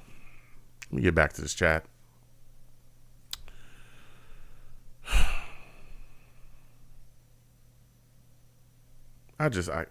Anyway. Rusty says, well, that's that. Good game on certain things, yeah. E says, somebody just got cut. Jets by Jimmy says, well, I'm going to go drink and cry. Don't let him do it to you, Jimmy. Don't let him drive you to that, man. Please don't.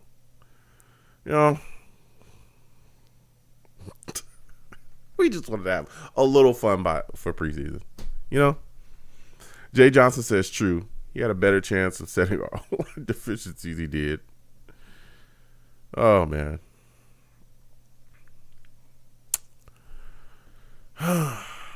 We got a chance, but they got to push the ball down the field. Come on, James Morgan. We're not dead, but come on. Come on.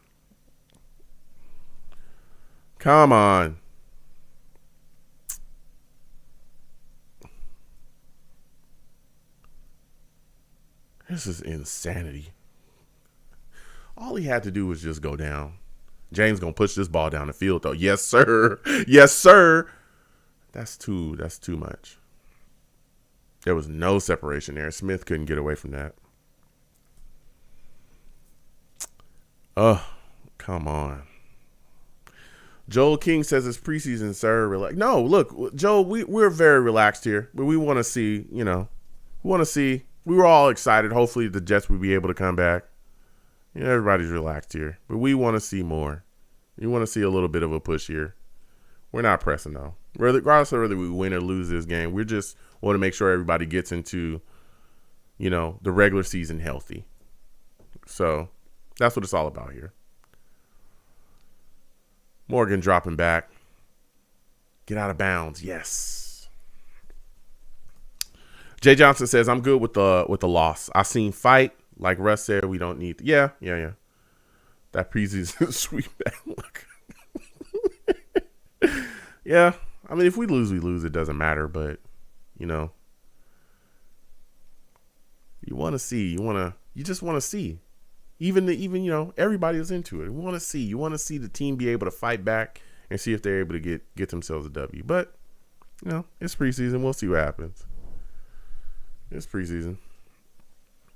Pushing. Morgan again with a way too low, and he was wide open. Val Outlaw says, thank God Idzik only had 1 year. Can you imagine 3 years? And you're absolutely right about Mike. He did burn a lot of money. Dude, he burned through so much cash. It was insane. It was insane. The type of money that he was spending. Oh, and just didn't get anything out of it. Just insanity what he was doing. And his drafts were just, he drafted a guy and cut him the next year. Cut him the next year. It was insane. Okay. Morgan to Yeboah. All right. Come on, let's speed it up a little bit. Let's see if we can get to the line. Let's see if we can make a push here. Get some no huddle going. Okay. Morgan dropping back again. And he fumbles. Ooh. Okay. Let's go.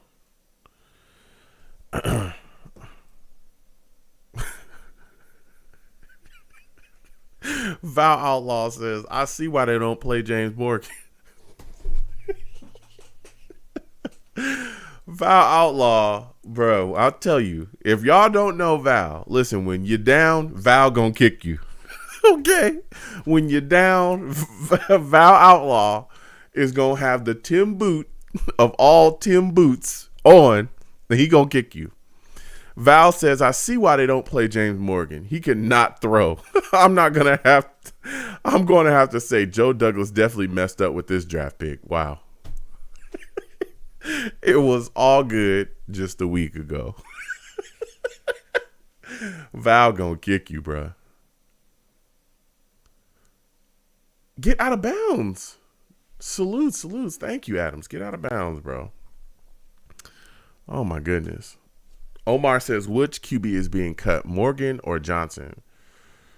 I mean, to me, Johnson has looked better than Morgan in this just little outing, but we'll see. I think Mike White has looked, and I'll say this, wasn't the biggest Mike White guy, but Mike White has looked better than I thought he would. He looked better than anybody. But Johnson was impressive tonight. We'll see. It depends on how, we'll see how many quarterbacks the Jets hold. Morgan dropping back. He trying to get outside. He better chuck that up. He sure did. Did your boy catch that? Get out of here. Let's go. My boy, Kenny Yeboah. My boy, Kenny Yeboah. Yeboah. Yeboah. Yeboah. Yeboah! Yeboah! Yeboah! Joe King, where you at? Yeboah! Yeboah! Yeboah! Yeah! Yeah! Yeboah! Yeboah! Yeboah! Yeboah! Yeboah! Yeah, Val! Yeah, Val! Put those Tim boots away! You can't kick him. Don't kick him. Yeah. Let's go. Let's go. Let's go. Let's go. 2-point attempt. Oh, now y'all talk about less. But just a second ago, oh, yeah, Joe, well, don't worry. It's just a preseason. Oh, now everybody want to get fired up, talk about let's go. Come on. Y'all love it. Y'all into it. It's preseason. Yeah, it don't matter, but let's see it. Up out of here. Val Outlaw said win the game. Let's go. Let's go. E says, say what you want about Morgan, but his arm is special. Canadian Canadian salutes to you. Good to see you in here.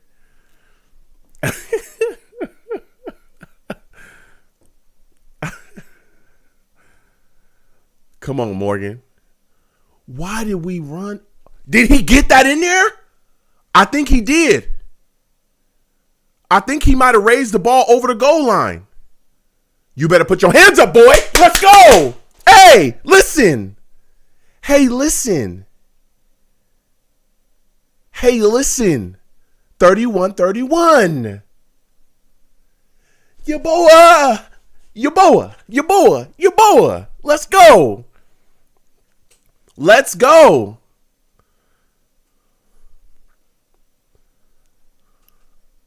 Did he get? I think he did. I think he extended. Oh, here it is. Yes, he did. Yes, sir. Yes, sir. He sure did. He sure did. That's what I'm talking about.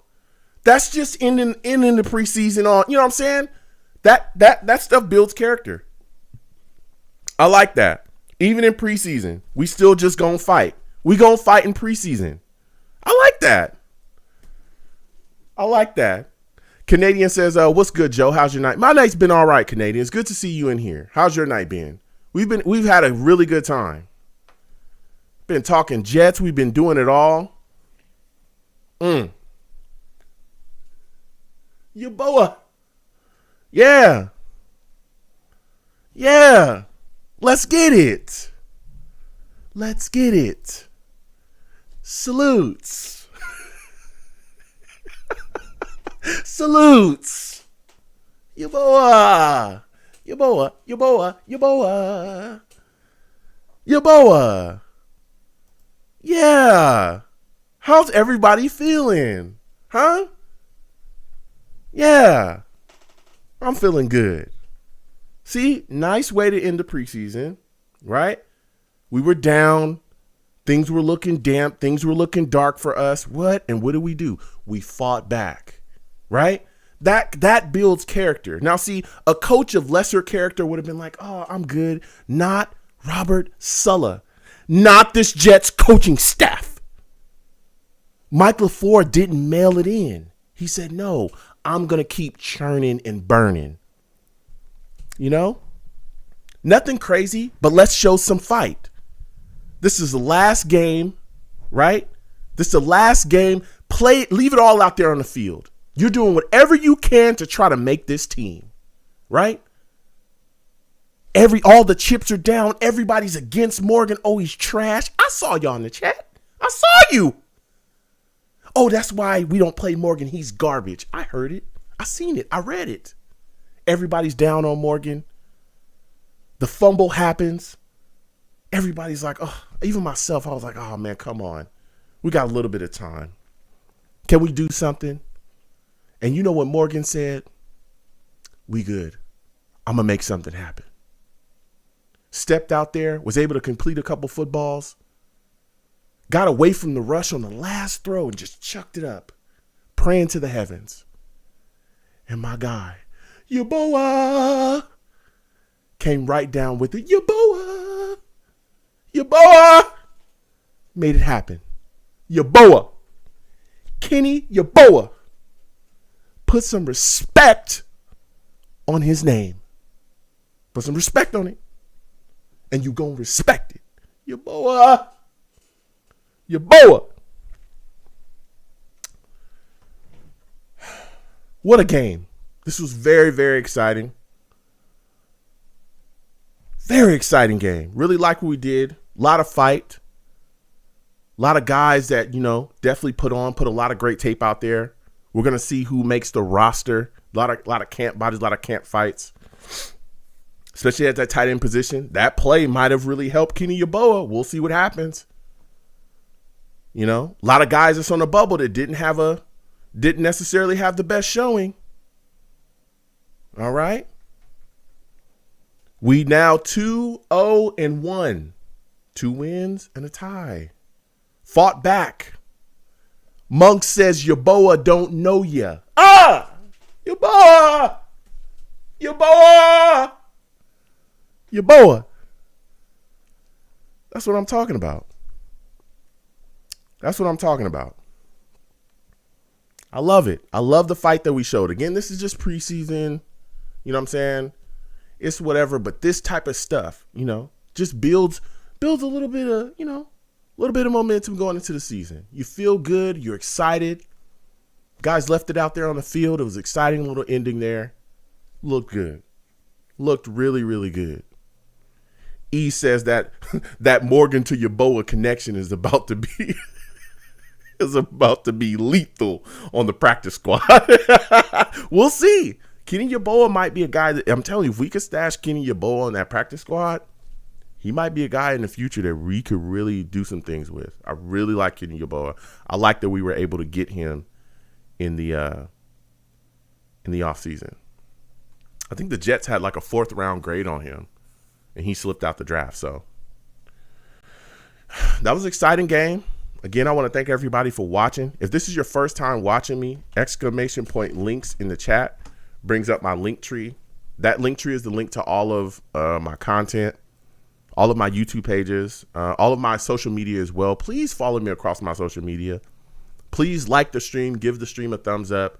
If you have not subscribed, please do subscribe to the channel here. I live stream here. I know I have a lot of new viewers. I live stream on this channel. We do, we watch games together. We also do a live radio show on this channel as well. You can call in. We talk about the New York Jets. Only thing I don't allow on my radio show is cursing. I'll get you out of here if you curse a lot on my radio show. I'll get you out of here. But yeah, so we do a live radio show. We watch games together. We have a lot of fun. We also do gaming as well. Play video games. So we play Street Fighter, Madden, all that stuff. So we have a lot of fun. This is going to continue all season into the off season. We continue the radio show. So we do that year round, and we have a blast. We have a lot of fun. So please subscribe if you have not subscribed, and please give the stream a thumbs up. Also share the stream as well. Family, friends on your social media, please share the stream. I love definitely being linked to new people and having a lot of fun and discuss. And, if you're not a Jets fan, it's okay. I have a lot of people that watch me that are not Jets fans that are just all about football. I love connecting with football fans. We wear green over here, though. Keep it real. We're not biased, but we wear green over here. You know what I'm saying? I'm just keeping it real. So salutes to everybody in the chat. I want to thank everybody for joining me. Again, that link tree is there. If you want to hit the super chat, please do. If you'd like to donate via Cash App instead of the super chat, my Cash App is at the bottom of the screen. Whatever you give is just greatly appreciated. I know some people want to give to the platform any way that they can. It's always great. So yeah, this was exciting. This is a very, very exciting game. I really liked watching it. So salutes to everybody. I got to get out of here. Schedule's kind of crazy. So salutes to Jay Johnson. Salutes to Val. Salutes to Jets by Jimmy. It's good to talk to you today, man. I followed you, so we'll work on some stuff behind the scenes. If you like for me to be on your show, I know you were talking about that earlier. I'd love to do that. Salutes to Monks again. Salutes to Rusty. Let me hit this chat again. Monk says, "I love your energy and passion, Joe. You bring it every time. Great dude. Thanks, brother." Salutes to you. Thank you so much, man. Just by Jimmy says, "Good show, man. I'll be in touch on Twitter." Salutes. Absolutely. Please do. Rusty says, salutes to Joe and fellow savages. Salutes. Again, all the savages, man. Everybody, man. Monk says this team has fight. Starts in practice. Culture, baby. Our leaders are bringing it. Yeah, we got some fight, man. We don't give up. This is not the Jets of old. Salutes to Jay Johnson. Salutes to Val Outlaw again. Salutes to everybody. Venom G's. Hey, listen, Venom. We're going to do a live radio show, I think Friday. This upcoming Friday. Cuts should be done and all that stuff should be done, right? So this upcoming Friday, due to my schedule, we're going to do a show this upcoming Friday. Venom G's, you better call in because I need to talk to you about Chris Herndon. I need to talk to you, right, about Chris Herndon because you were one of the guys in that Herndon hive. Venom G's, y'all can see in the chat right now, talk about Herndon. Get your ass out of here. Yo, salutes. Pay attention. Venom G's. He's that guy, man. I really enjoy talking to Venom on a weekly basis. Venom is a super smart Jets fan. Salutes to Venom. Salutes to E. Salutes to E, man. I cannot wait to hear from Venom. Salutes to Joel King. Salutes to Canadian. It's good to see you in here as well, my friend. Venom G's talk.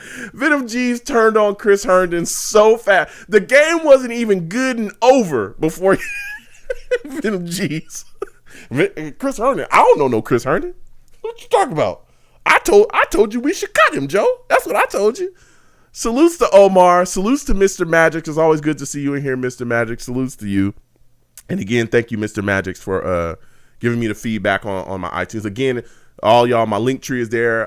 My podcast is on iTunes as well. So please go to iTunes, give me a rating.